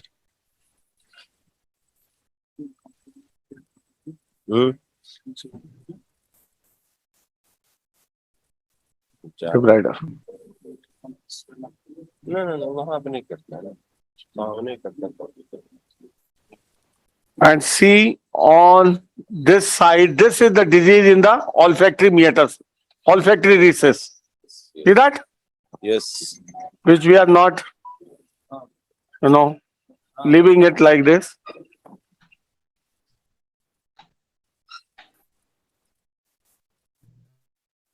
Skeletonizing the limits. This was the cell. This is the lamina. Skeletonizing the limits. Skull base. That's the frontal above with the 0 degree. See that? Everything is skeletonized. At the anterethmoidal roof, the artery is not very prominent. Can you see? Yes, yes. Very clear pictures. Give me wash section. Just let me Is there any more case of face for today? just force. Any more case of face? 4 more cases Total 4 cases today. for face. Yes. In next case, we would like to see Caroline's window. Okay. That was described by Richard Harvey. Yes, yes. But who was Caroline? I don't know why. In one of his video, I came to know about that Caroline's window.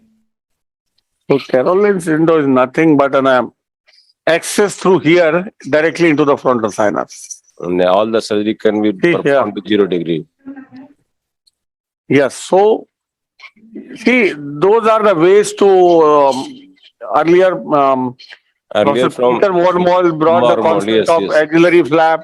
That was See, yes. nothing can replace 70 degree. I tell you, Okay. nothing can replace 70 degree. You can go right into the area. See, we went right up into the frontal sinus, saw everything. Nothing can replace that. See, after that, see our region. See the frontal up there with a 0 degree. See the frontal up there. Hello. Hello. Yes, sir. Can you see this?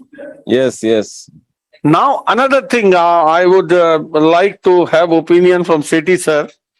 These days, a new concept has really impressed me is the 0 degree visualization of the driller. 0 degree visualization of the frontal sinus. Hello? And Yes. that has really helped me, I'm really impressed. Reason being, you can push your topicals much better into the frontal sinus by your the way the positions you tell you the patient. It can be forced much Anyone who better. wants the microphone? Hello? Let me show you here the concept of 0 degree visualization of the frontal sinus in this particular side. Now we have seen the frontal sinus up there, What is inhibiting? See this beak? Hello? Yes, sir. This is 0 degree. And we have been able to see the frontal sinus above. Can you see there? A Yes, glimpse of frontal sinus? Yes. To make it better, to make your topicals reaching better. What I am showing here now is something interesting. See this, I am removing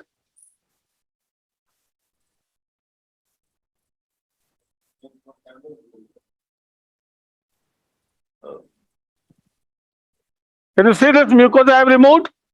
Yeah, entirely mucosa removed. A little bit of comparison. Is Satish sir watching? Yes, Satish, I'm here. Yes, sir. Sir, this is to improve the topicals reaching to the frontal. Mhm. See this what I am doing. I removed that mucosa from this axillary bone. See this axis? It is Yes, increasing. very nice. So what we have seen, the patients who have massive frontal disease requiring a proper high volume irrigation, eosinophilic disease in the frontal, nothing matter. What you can do, yeah, just little bit of the drilling of the axilla, not the beak, not the beak, and you get a free flow into the frontal sinus of all this, irrigation materials. Pani badana, pani badana. This is stylus. Yeah, see this, it won't take more than 2 minutes. It won't take more than 2 minutes. I'm removing this part of the projection of beak, not the beak completely.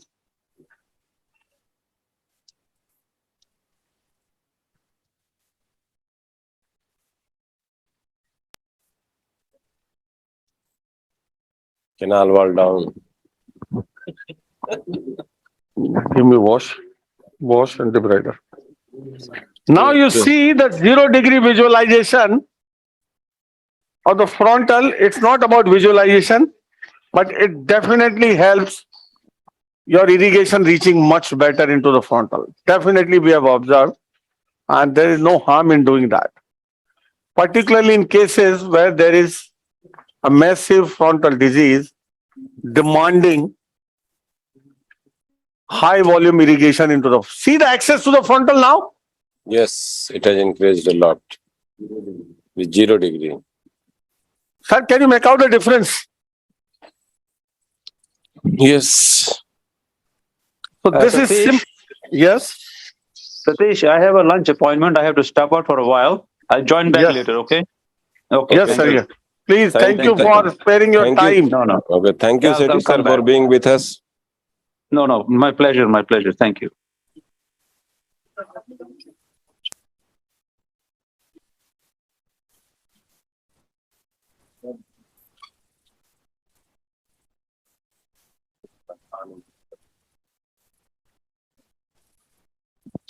See this 0 degree visualization of the frontal.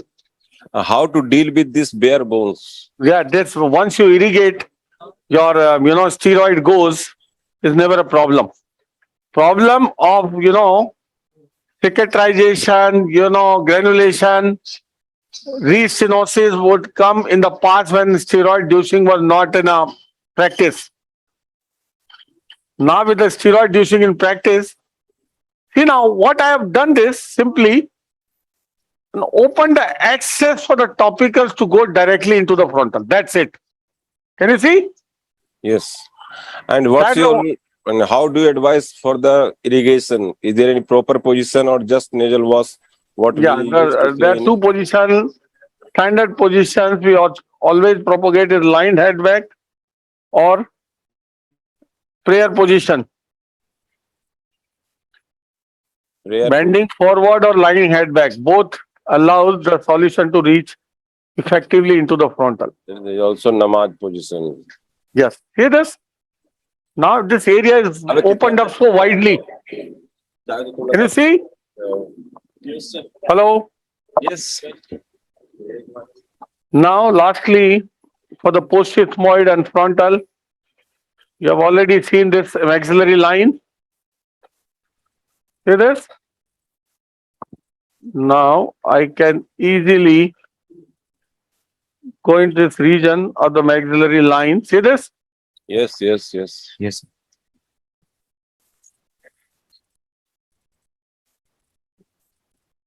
आ गया.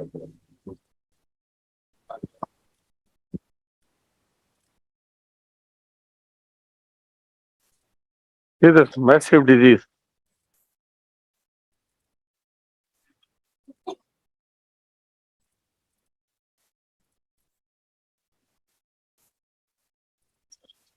And once I remove this, now you can see the superior turbinate coming into the picture. Yes. This part of the middle turbinate, this flat bone, the middle turbinate. Now see, this is your superior turbinate. Can you see? Yes, sir. That is your superior turbinate here, where I am. Now in the maxillary line, go medial to it. Go medial to it and see this. I am in the sphenoid. No time. See this? Yes. Once you have seen the sphenoid, see the sphenoid sinus? Now you can carry out the rest of the job easily. Once you have seen the sphenoid, you can carry out the posterior ethmoidal work like anything. Staying anterior to the frontal ostium. See, this is the frontal. Very nice. Very clear. Sphenoid ostium. Staying anterior to it, you can remove all these septations without any issues. Anything anterior to the sphenoid sinus ostium is safe.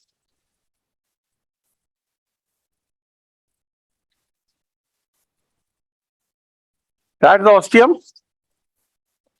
Anything anterior to it is always safe.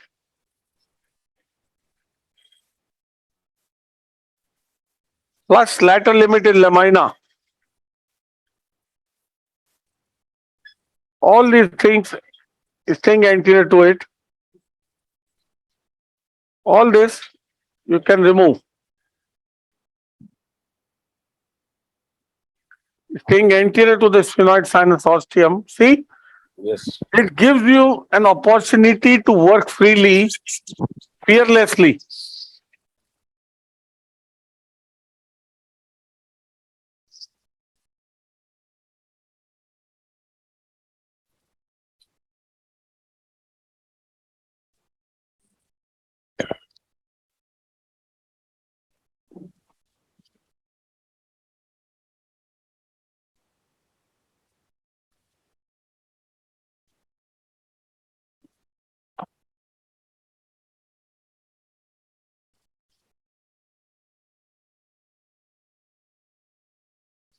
See this sphenoid sinus? Yes, yes.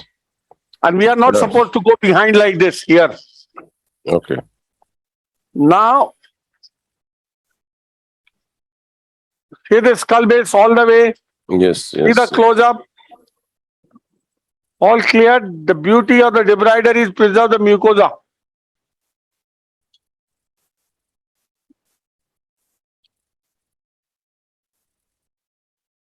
See that? Yes.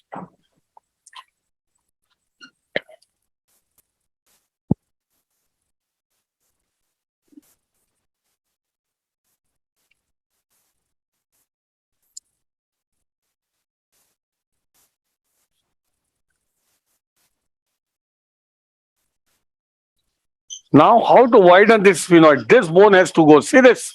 Yes, yes. Through biting. And widen. The last thing left is the widening of the sphenoid sinus. Section. Sphenoid. See, that is the sphenoid sinus. Yes, sir. Of course. And this is the bone that needs to widening. And I am using the Karl Stoss through biter. True cut. Beauty of Widening the this beauty of this true cut whiter is that it absolutely prevents mucosal injury. yes, very safe tool. Doesn't pull anything.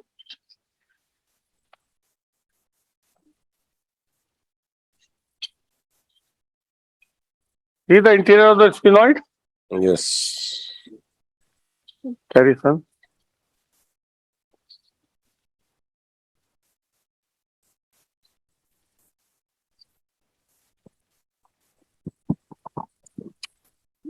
See, this widening should be adequate.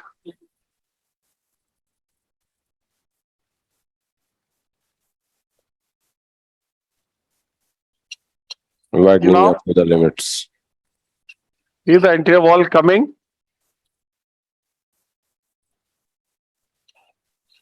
But It we is- should always avoid widening in the lower side because it, Not lower side. You may take anterior, on, anterior wall of a sphenoid, you can suppose. yeah.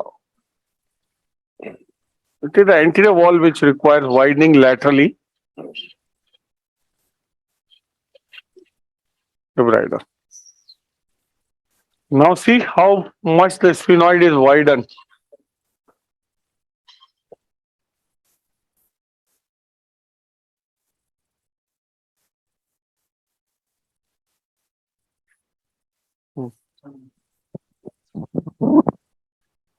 So this patient had a massive eosinophilic disease. See this? Yes. What an interesting case. Again, thanks to Farooq for keeping all the variety.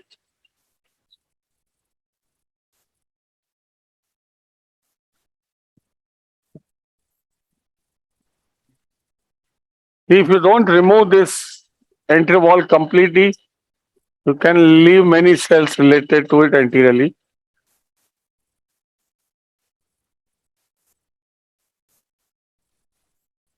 Now see the complete interior of the sphenoid.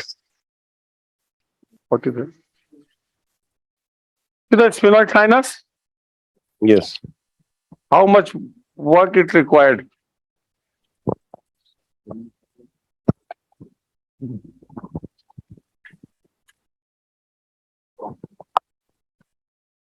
What is it?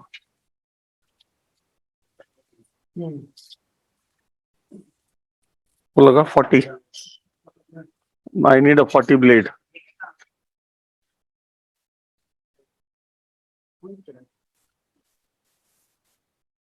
See the entire skull base. See the entire skull base.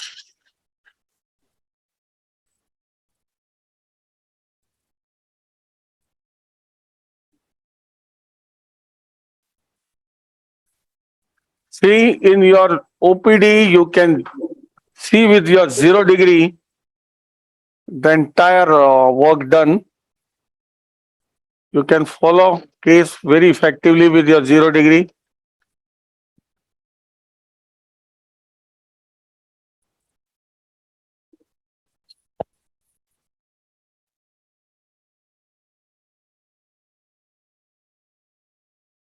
And that's the final touch.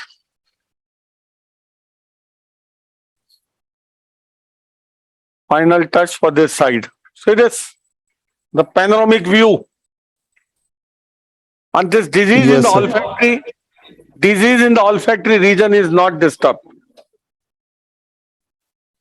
Can you see? Yes, sir.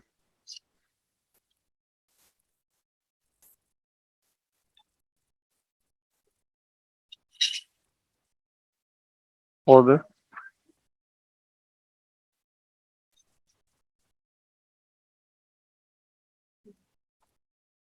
Yep. Sir, just focus one's olfactory area. Where Yes. the disease कोई ना. or mucosa is the left as such. Yes, see this. See this olfactory region? Can you see this polypoidal mucosa? Yes, sir.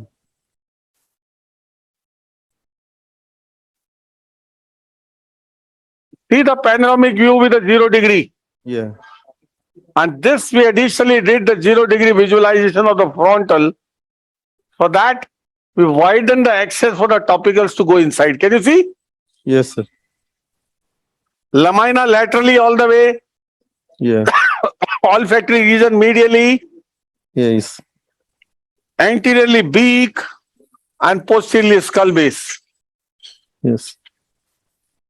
Keeping everything in view, right, you can irrigate.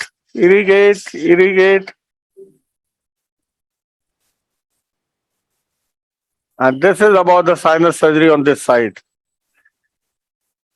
See this? There's a complete comprehensive work on this side. Sir, finally you will pack with steroid soaked gel foam, Merocell. Merocell. That's the remnant of the middle turbinate stump. See this here.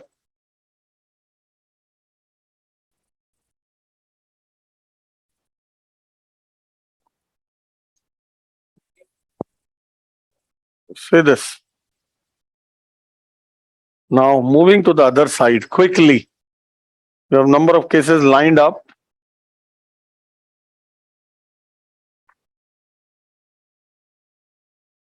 See the polyps on this side and this high deviation.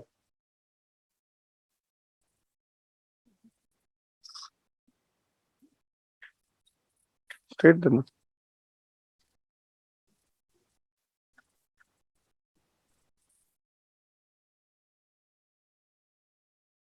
Oscar.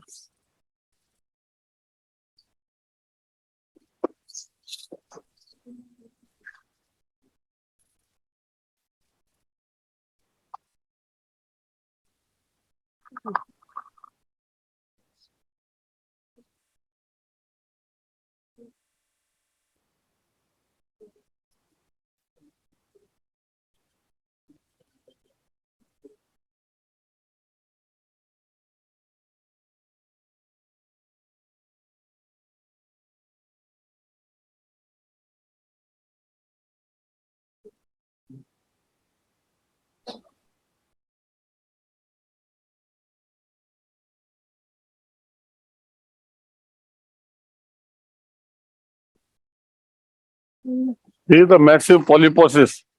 Yes, sir.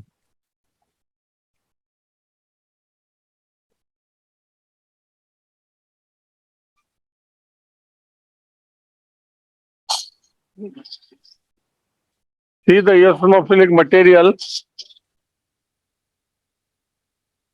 This is middle turbinate. Yes, sir. And see this lower part I can remove. See the polyps. Yeah. Upper part I will not disturb. See that? And see the turbinate floppy. Same story again. Can you see? Yes, sir. So these are the patients who have olfaction issues with eosinophilic mucin and the polypoidal disease occupying the olfactory cleft.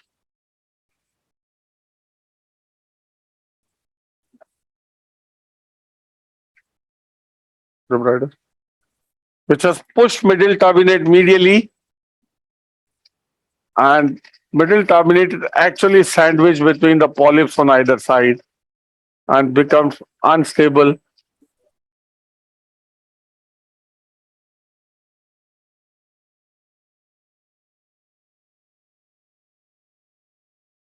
See the state of the middle turbinate.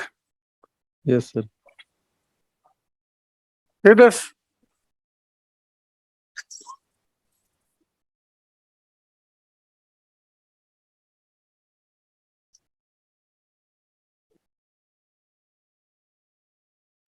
That is the state of the middle turbinate. And see this high deviation. Sir, you will remove deviation also.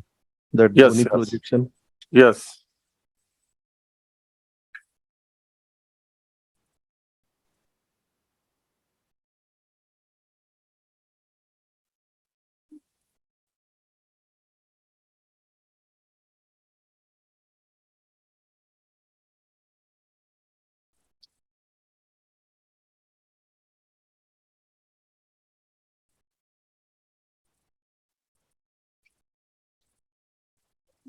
देखो तो पतला.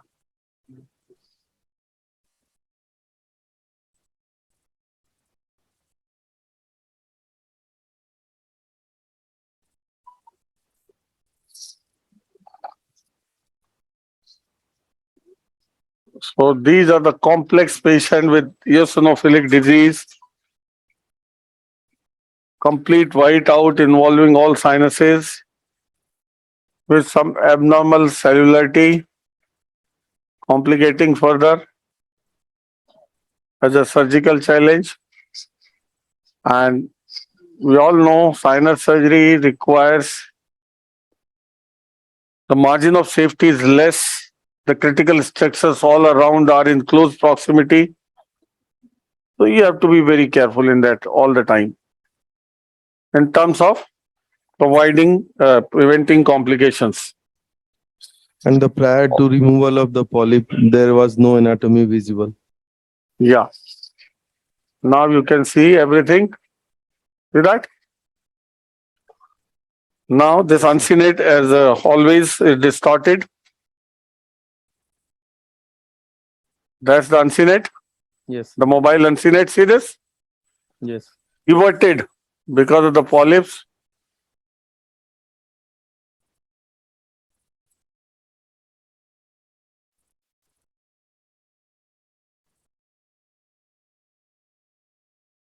No, push करते रहना हल्का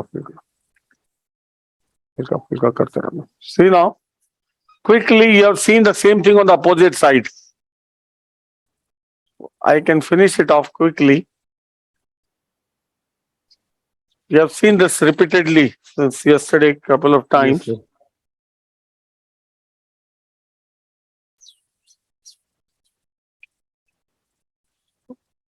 So we'll go little faster now so that we can do more and more.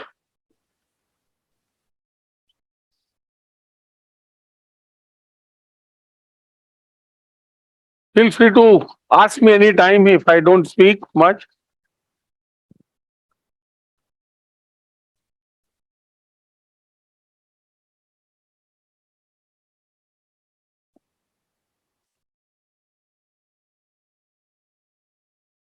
This Sir, you are patient has a using- massive maxillary sinus disease. Sir, you are using 0 degree. Yes, yes. This patient looks like having massive maxillary sinus disease, and we'll do something to address the maxillary sinus more effectively.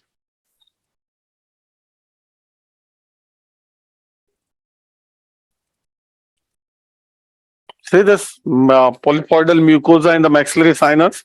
Yes, sir.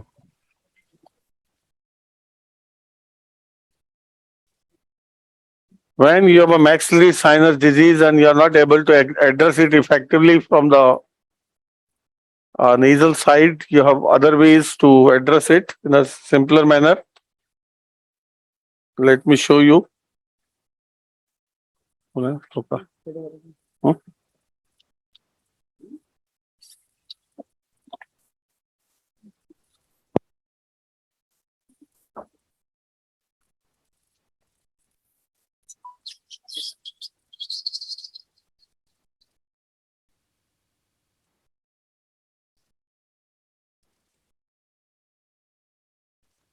See, massive disease in the maxillary sinus. Yes, sir.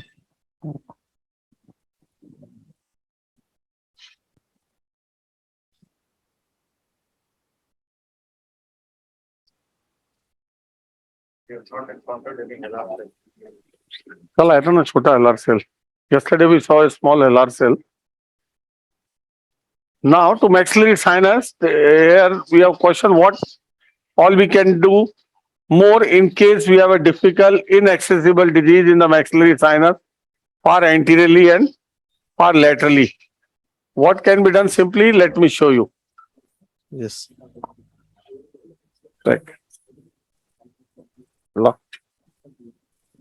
Let me show you here. It won't take more than a minute. And we have a complete 360-degree access in the maxillary sinus.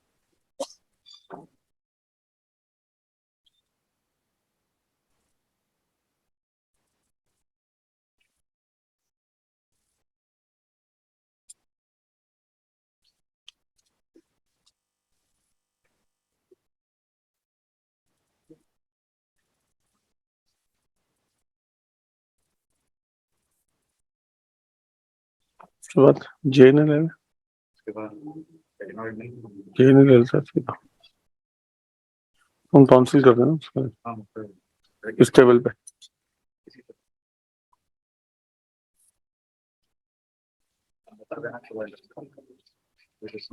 जेन है ना करा दो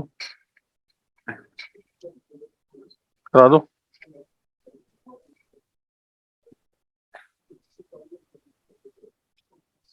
hello Hello, sir. yes to address the difficult maxillary sinus disease what can be done simple एक जना आना पड़ेगा Caldwell approach, sir. yeah I will go sublabial to put my micro debrider now where to put the debrider in the sublabial to the thin anterior wall of the maxillary sinus यूं उठाओ Above इसको। canine, sir. Yes. So, see simply in the mid-pupillary line. See that? Yes, In the sir. mid-pupillary line, go a centimeter above the gingiobuccal sulcus. Hold this. Hold the telescope. Here we go. In the mid-pupillary line, a centimeter above the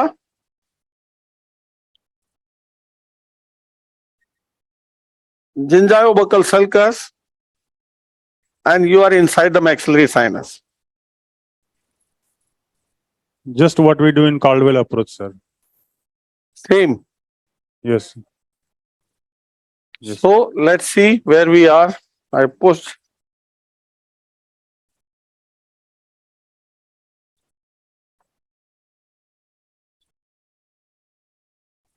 Can you see my cannula?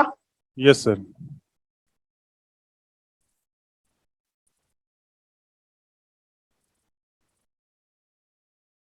Let me remove the marrow cell first. And you will use the angle scope, sir, in this case. Yes, I will be using 70-degree wash करना है। Yes. Sir. 70-degree from the nose Yes, sir. and red 40 from the opening. Red 40. 70. And we'll have a complete 360-degree, freedom to It's work always inside. helpful, sir. Yes, sir. This approach is always helpful for anterolateral diseases. So, number one, will not put through the cannula. Put इसको बंद कर. Will not pass it through the cannula. Hello? Yes, sir. We will not pass it through the cannula Yes, sir. directly to get more freedom.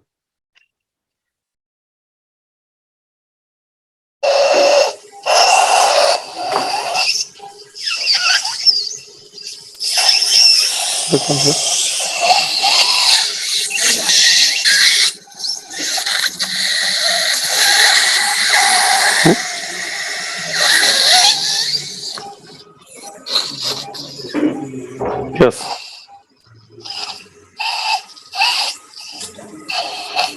Can you see my debrider inside? Yes, sir.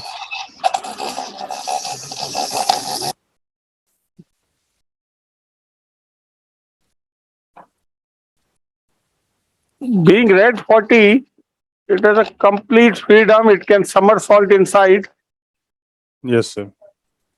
and go everywhere to each and every nook and corner of the maxillary sinus. See this? Yes, sir.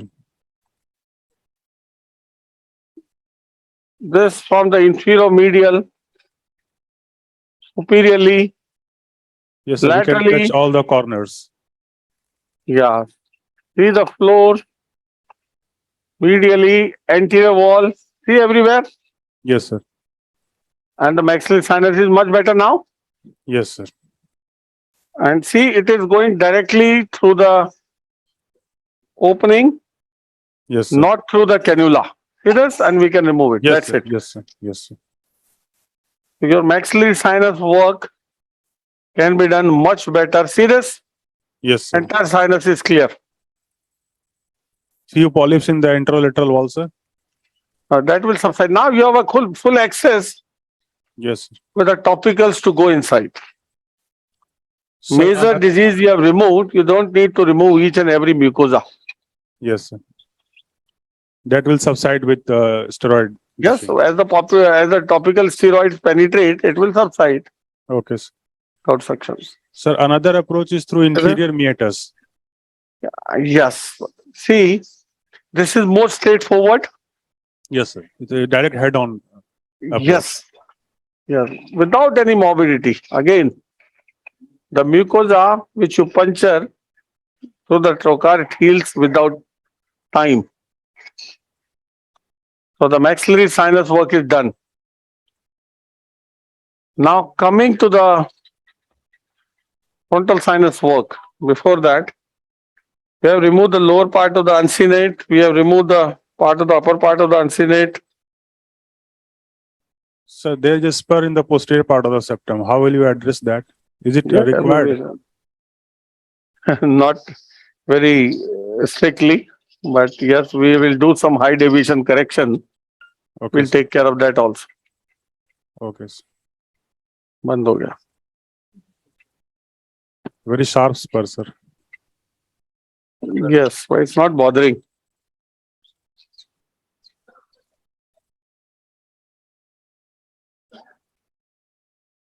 See the maxillary sinus now?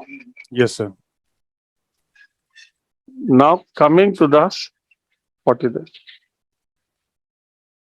This region, the roof of the, see that is roof of the maxilla? Maxilla, yes, sir. Yes. Now this is upper part of the uncinate. See this? Yes, sir. And immediately you reach to the medial wall of the sinonasal corridor. That is lamina pepracia, lateral wall of the corridor. See, that is lamina pepracia. Yes, sir. That is one of the most important landmarks. See this lateral wall. Yes, sir. This is your turbinate. I told you we will take care of this. Yes, sir. Do a partial resection. That is the upper part. Yes, sir. I'm going quickly. You have seen this number of times now. Yes, sir.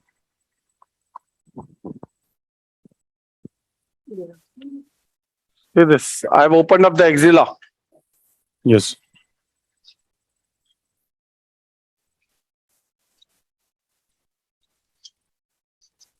At the end of the day, we are going to remove this turbinate.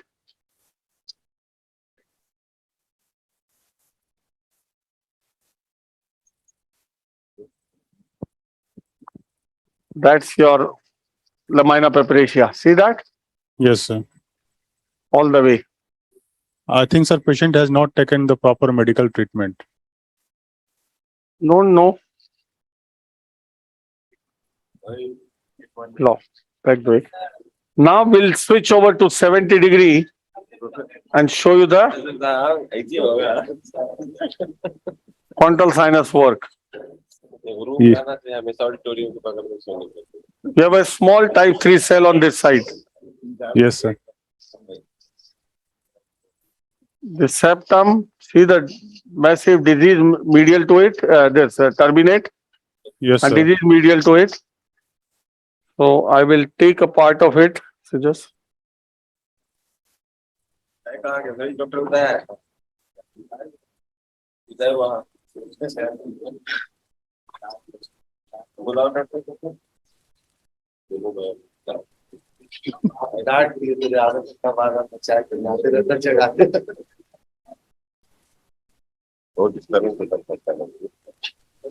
see this part of the turbinate.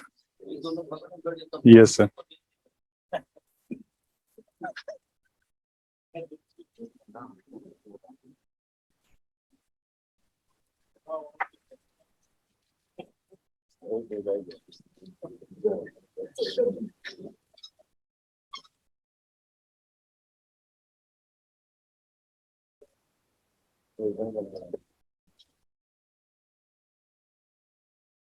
And now is the time to switch over to 70°. See this? Yes, sir. We'll identify the beak Yes. as usual.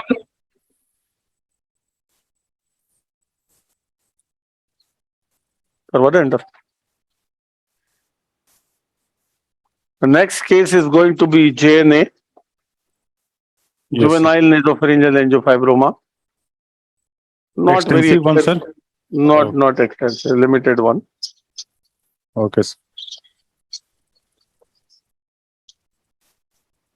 See that?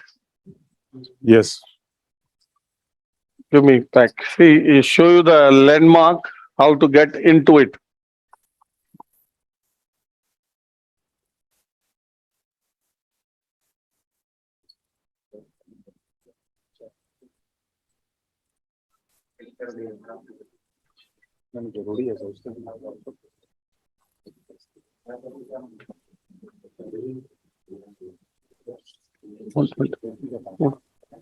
Now, first of all, I'll define my beak. Simple. See this? Yes, sir. Good picture? Yes, sir. Good, sir. Now, first of all, I will define my beak.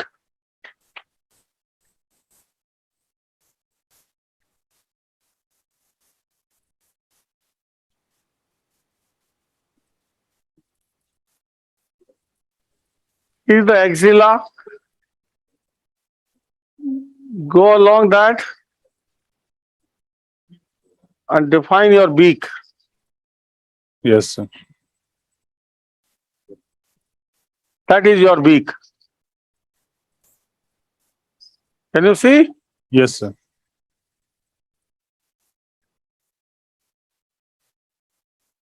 Let me make it very, very clear for you.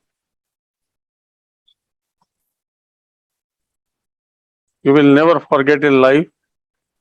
Yes. Forceps. Oh. See, for those who are interested in the frontal sinus work, to simplify, open up the axilla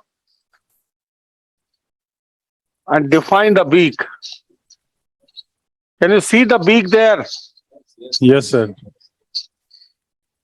That is a projection of the beak, down projection of the beak, and beak is up there. Yes, sir. See, the beak is up there Yes, sir. and the projection of the beak. Yes, sir. And if you go underneath that, Directly into frontal. yes. No ifs and buts. Yes, sir. See that? That is my avenue. Sir, you said in one of the conferences that frontal sinus is the most easiest sinus to approach. Believe me, In your hand, Believe me, it's it's like a okay, box. sir. If you follow the concept, it's like a box. Yes, sir. And it is because your 70-degree makes your life easy, you know. All the time your limits are in your view. Yes, sir.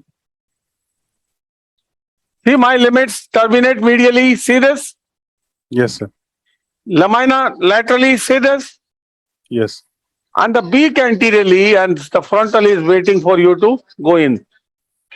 Just cut the ribbon. See this? See this where the beak is? Yes, sir. Down projection of the beak there. Yes, sir. I will remove that later. And you are directly onto the frontal. See this? Yes, sir. Right. And now I am going into it.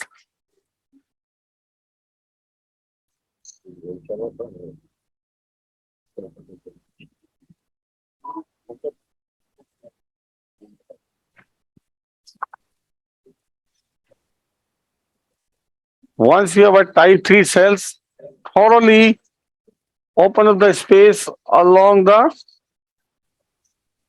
terminate. See this wide. You see? Yes, sir. 6, 7, 60 there. Give me a mop. Give me a mop to show something very clear.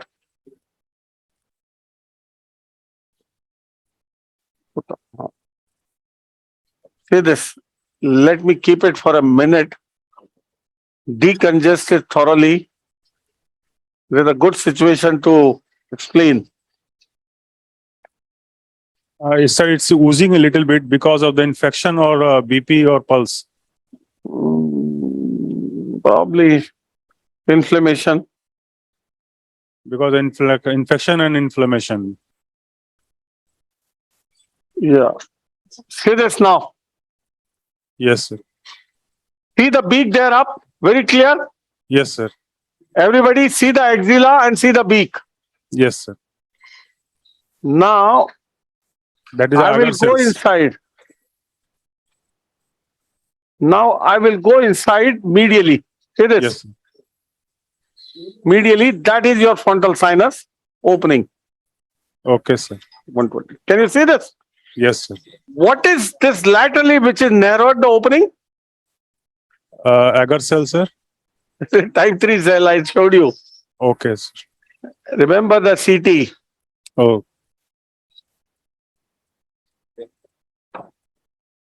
So this is the opening for the frontal sinus up there.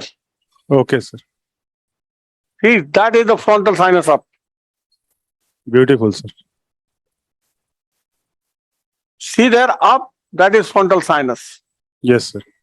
See there up? Yes, sir. Beautiful, sir. What this thing which is narrow the frontal from laterally? Badi. A type 3 cell. Yes. Simple. See this? Yes. And I will get rid of this cell. And you see then how wide is the frontal sinus opening. Yes. Right now, this is the only opening we have. Okay. See this secretion coming out? That is the only opening we have for the frontal now. See this? Yes, sir. And now, what I'm going to do, we'll go behind this cell.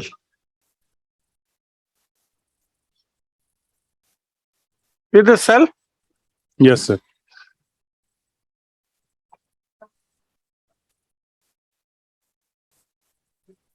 Divider. See, I've fractured that cell. Yes.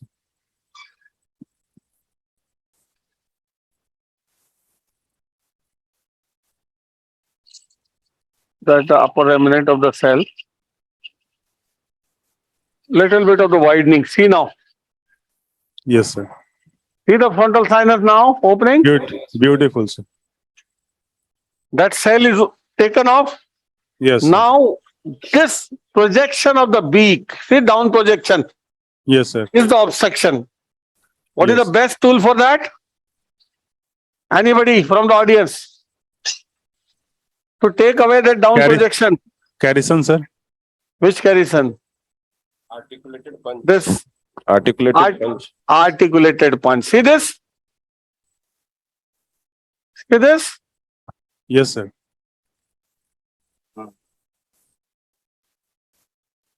To take away this everything.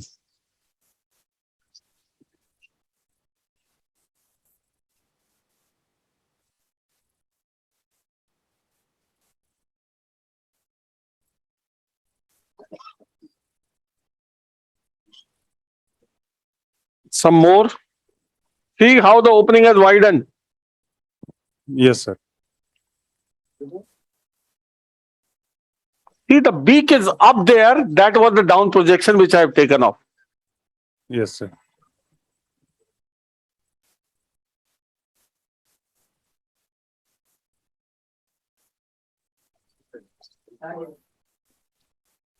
Let me show you.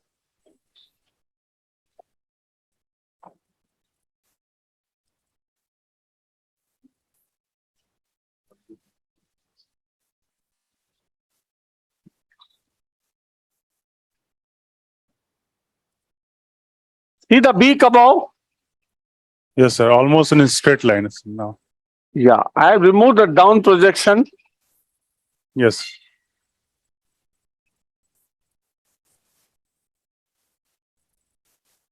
And now you see the interior of the frontal sinus.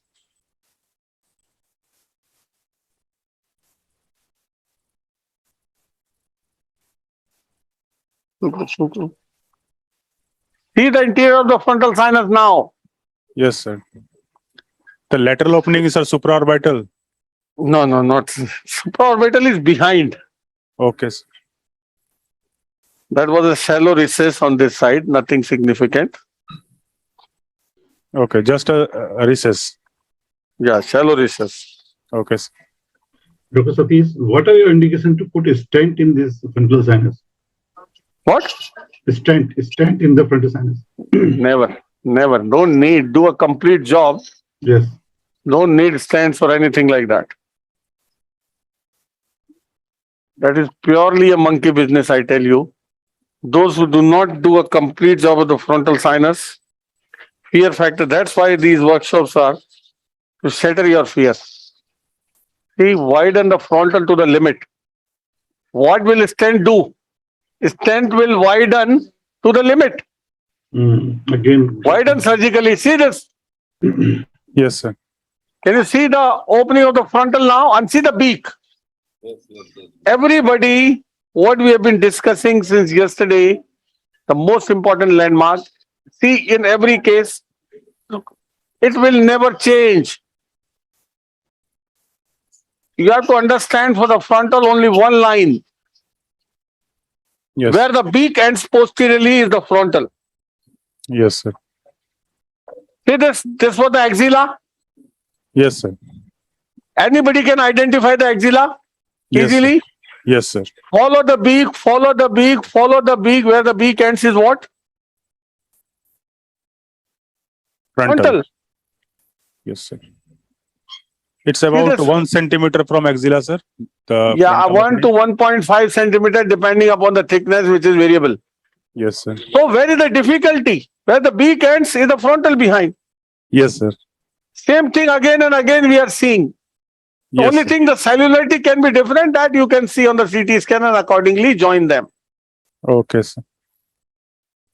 Supraorbital, whatever cell, you have to join them to widen. Now skull base blade.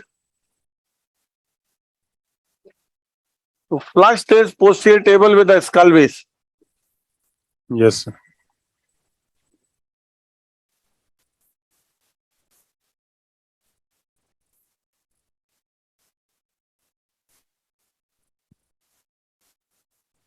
See, this is safest way away from the skull base.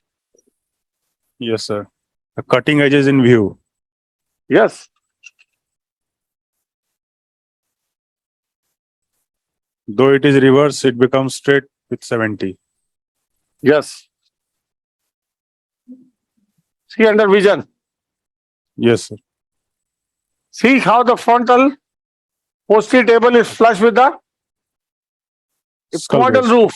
That is ethmoidal roof. Yes, sir. It is flushed. Yes, sir. Whatever opening you made for a frontal, see the drainage pathway. So big. Yes, sir. That is the key. It is never going to stenosis, sir. Never. Your irrigation will keep it patent. Your irrigation will keep the inflammation down.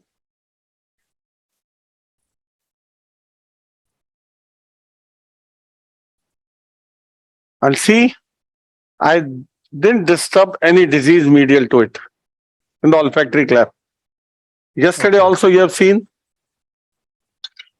never ever disturb the disease in the olfactory cleft. It is never going to bring back your olfaction. So the take home message is, sir, never touch any polyps just medial to the middle turbinate.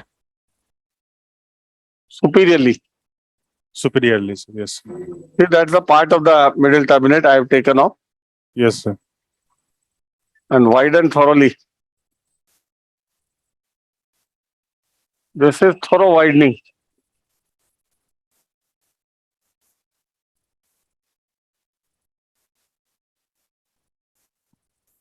See that? The widening. Yes. This pure frontal sinus work. Complete job, sir. Adequate frontal sinus work, you can say. Now what I will do, I will remove the bulla and look at the anterethmoidal skull base. Yes, sir.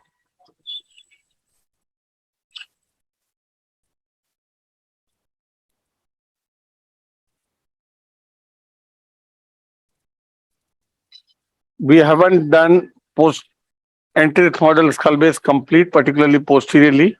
Only anterior work has been done. Yes, sir. This is your maxillary sinus there. Yes, sir. That is your orbital floor. And this is your remnant of the bulla. Yes, sir. This one. See this thick bone?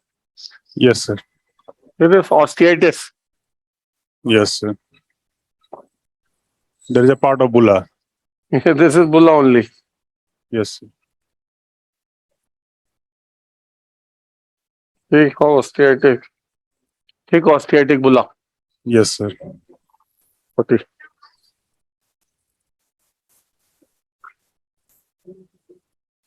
And now we'll try to reach to the anterior model skull base.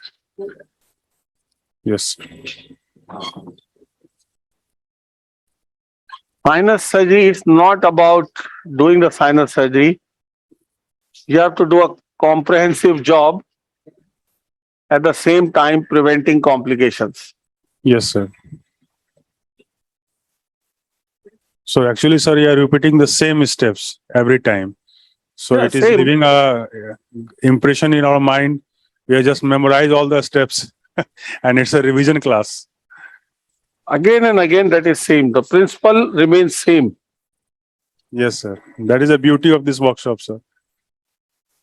We have seen the same steps in, I think, 10 times.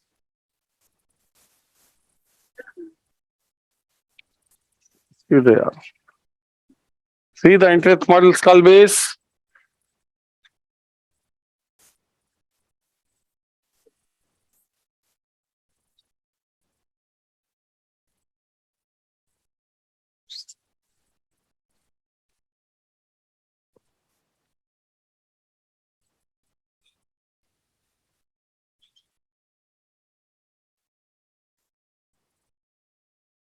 That's the region where the anterior model artery is likely to be.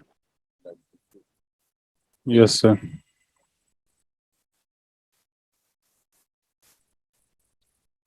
See the cell I have completely uncovered. Yes, sir.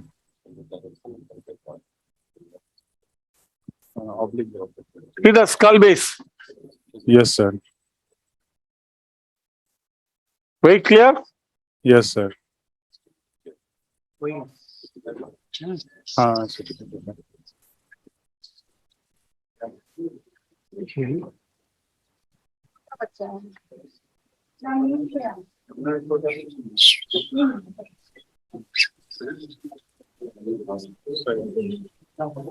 See now right with the 70 degrees, right from the frontal sinus. Yes, sir.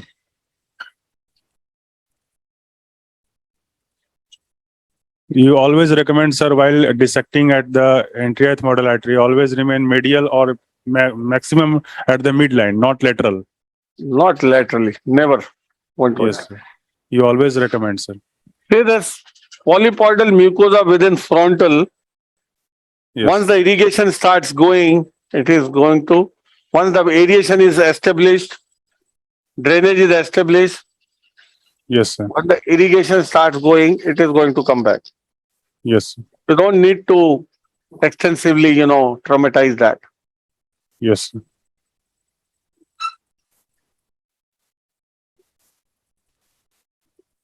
So that's the anterior model skull base work.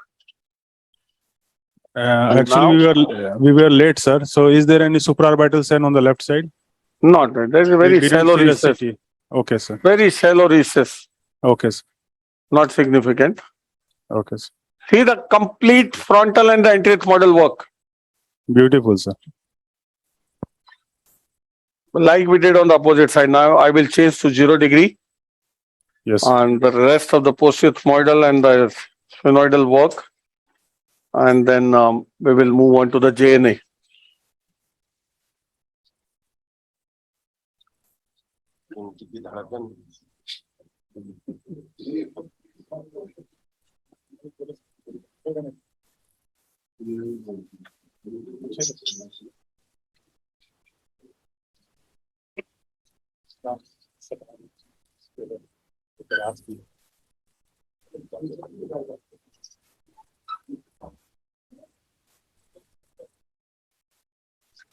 See the difference in visualization on both sides. To the frontal. Yes, sir. See here, you can go and see there. And there, once you remove this axilla, this part, everything is in front of you. 0-degree visualization. Yes, sir.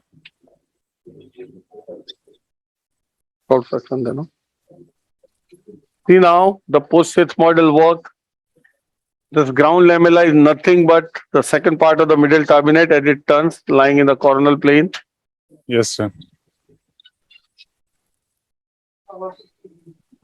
Sir, though you have removed the middle turbinate, the polyp over the septum looks like a middle turbinate. Pardon? So the polyp over the septum looks like a middle turbinate. Yeah, it is swollen up. Yes, sir. Though I have removed, Yeah. So never disturb that state. it's just Xerox copy of the turbinate. Yeah. So don't get disoriented. Yes, sir. हल्का पानी डाल. Now see, that is my maxillary line. Yes, sir.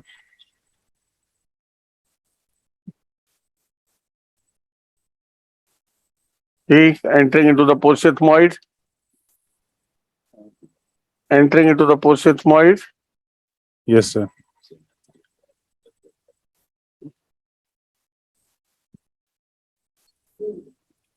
Not above the roof of the maxilla. Just No, same line. yes. That's a safety caution. Yes, sir.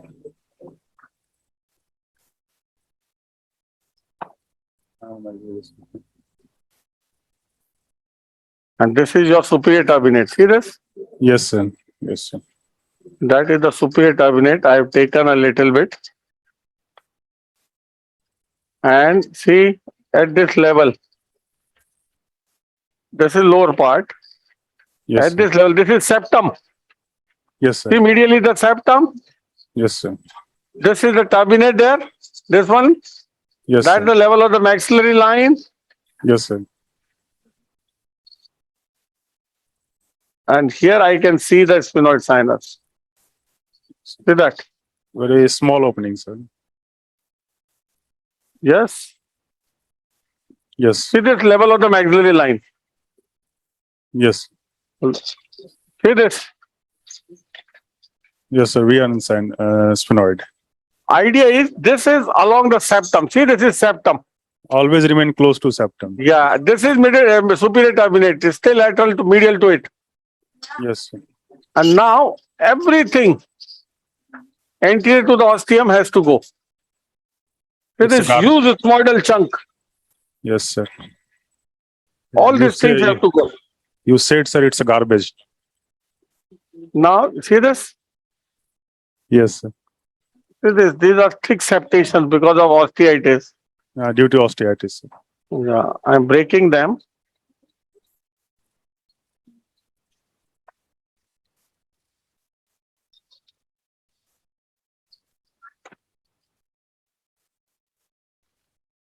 These are thick bony partitions.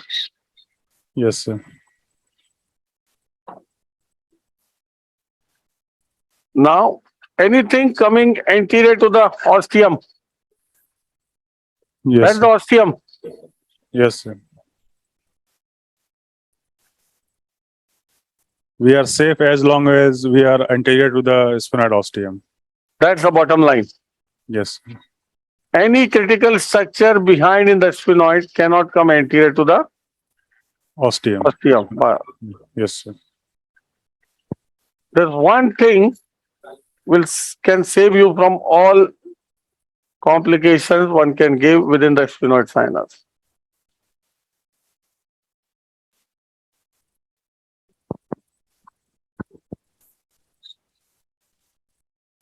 See, I have flushed the skull base thoroughly.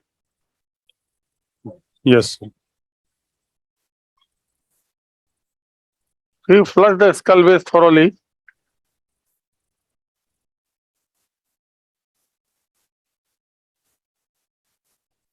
Remove everything. See, this is a cell.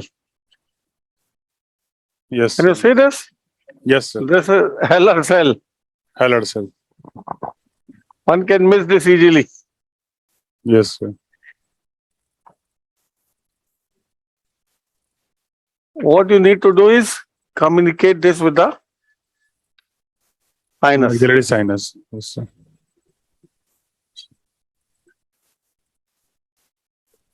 See this.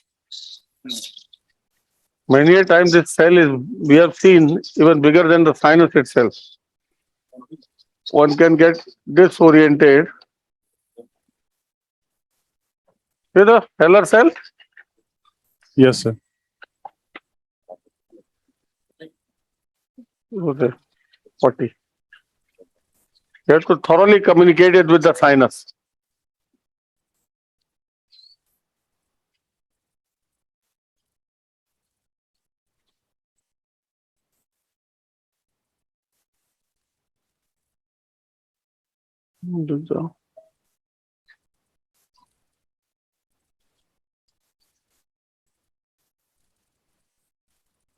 See this cell? Yes, sir. See how important this is.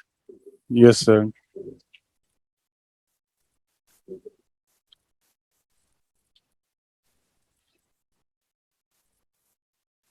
One should never, Is this cell extension of anterior model or posterior model in this patient? this cell is basically In this case, ethmoidal cell pneumatizing the maxillary bone.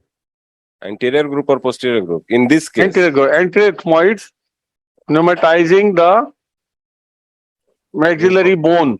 yes, yes. This is all these fancy named cells. Maybe Onodi cell, Yes. frontal cell, Kuhn cell means there's Heller cell, any fancy named cell are all ethmoidal cell pneumatizing the surrounding bones. Yes. See now how big actually the Heller cell is. Could you see? Yes, sir. So always clear this infero-medial orbital angle. That's why I always mention. Yes, sir. You'll never leave this cell unaerated. One can easily miss otherwise. Yes. See how big the Heller cell is. So that's a nice anatomy. A reasonably good size Heller cell. I have communicated Yes, sir. well with the maxillary sinus. See that? Yes, sir. That's the answer to this problem. Now the final remaining entry model work. Wash. State divider. State divider. Wash today. The final post-model work and widening of the sphenoid.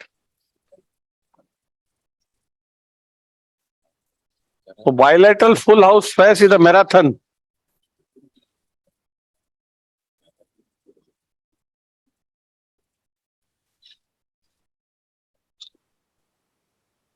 Well,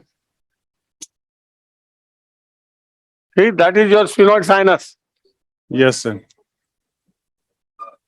That is your skull base, just to reorient you. Yes, sir.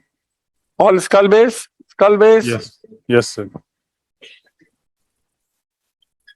All these cells anterior to it have to go. That was the Heller cell. And now lastly will be widening of the sphenoid sinus. So actually, sir, skull base is tapering downwards. It's not in a straight Sloping. line. Sloping. Sloping downward. Yes, sir. Yes, always it is sloping. Yes, sir.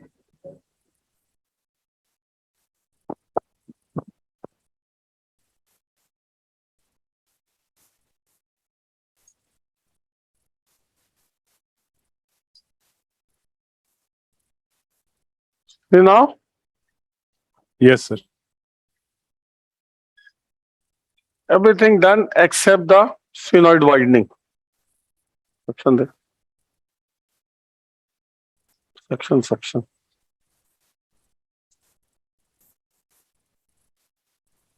See the maxillary, the halar. That's the coina. That's the sphenoid sinus.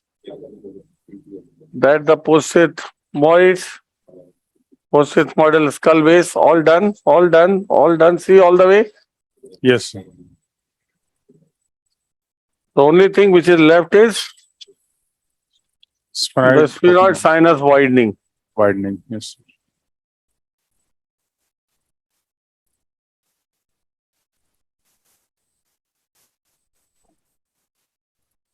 Direction B.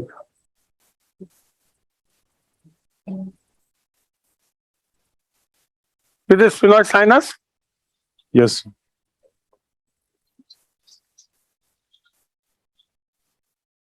Yes.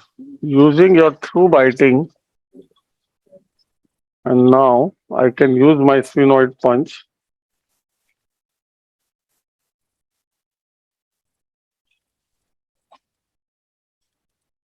सवाल हो गया ना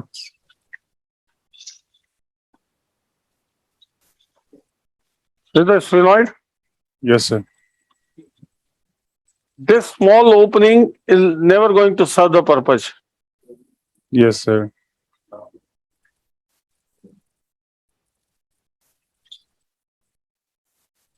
Debrider. And we should never widen it inferiorly, sir. Yeah, that may take away the injure the vessel. Yes, sir. That may injure the vessel.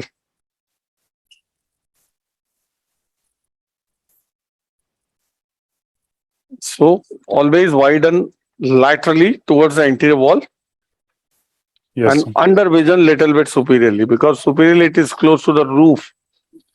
Yes, sir. Remove the party wall between this and the onodi if there is onodi. Yes, sir.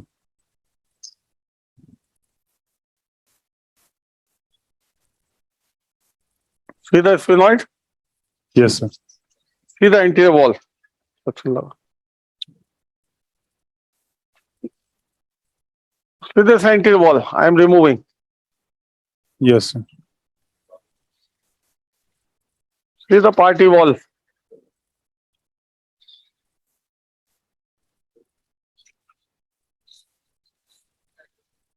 Between this and the ethmoidal cell. Yes, sir. Wide and adequate.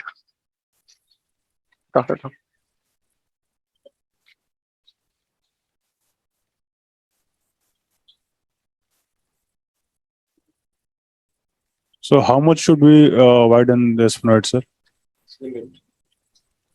To the safe limits.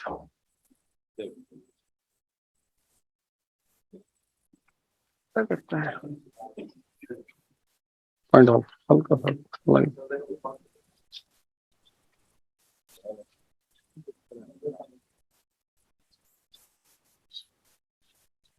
See the interior of the sphenoid coming up? Yes, sir. See how much the polypoidal mucosa was? It will revert back, sir. Still, I will take away this medial bone a little more.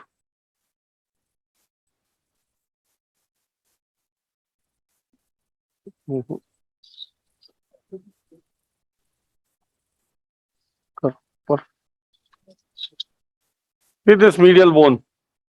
Yes, sir. Find out now.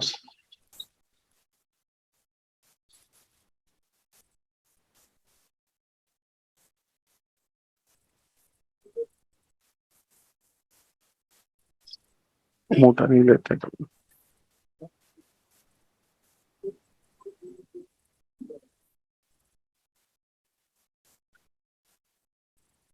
Debrider. See, I have reasonably good widening. Let me see. Yes, sir.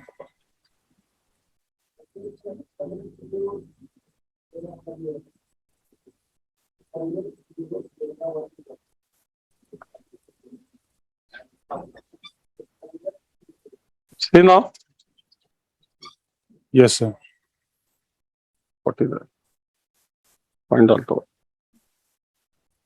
So this.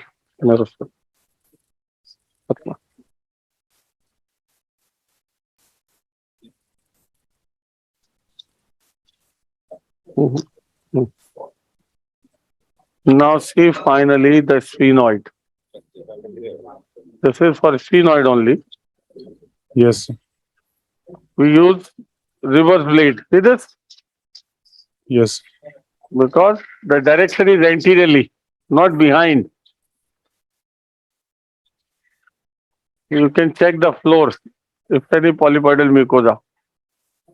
See this? Not advice for beginners, sir. Yeah, anything blindly in the sphenoid is never advised. But this is a safe move with the reverse blade facing anteriorly to you, and that too in the floor inferiormedially. Yes, See sir. now the panoramic view. Yes, sir. After opening 100 sphenoids, one can try. Yes, you're right, maybe. See the entire skull base. Yes, sir. How eosinophilic disease it was bleeding all the time. See this?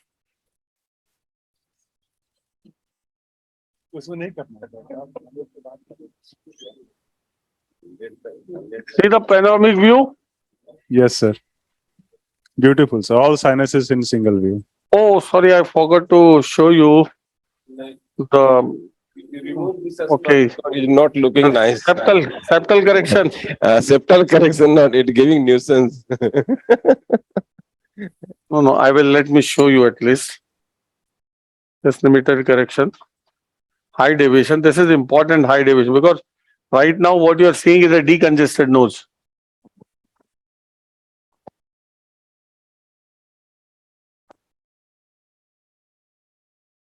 What I'm concerned is with this high deviation. See this? Not with anything else. That is of more concern regarding the disease. Yeah, not with the lower spur. Mhm. Yes, upper one. This high deviation. Yes.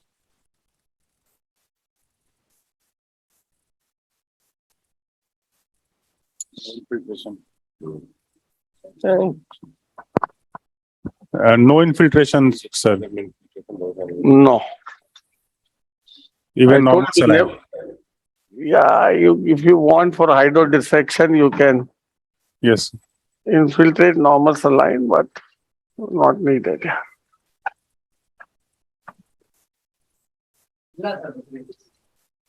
See this high deviation. This is the deviation. Yes, sir. This is the culprit. Can you see? Yes, sir. This small thing can change the life. Only this small thing. Lies everywhere. Yes, sir. It requires another 5 minutes only, but makes But life see- easy for the patient. See, this is the culprit, this high deviation. Yes, sir.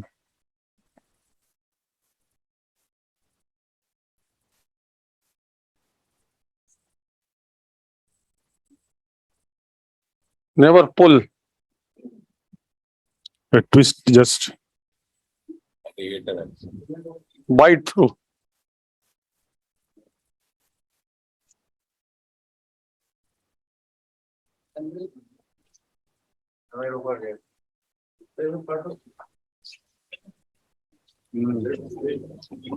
And this will bring the septum to the position that it will not impede.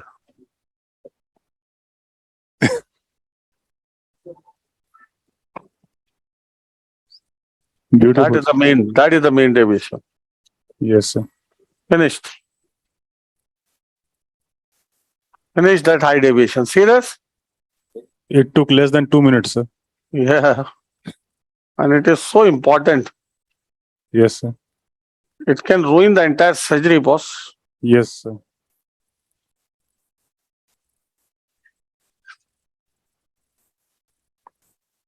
See this? Now no more deviation. Yes, sir.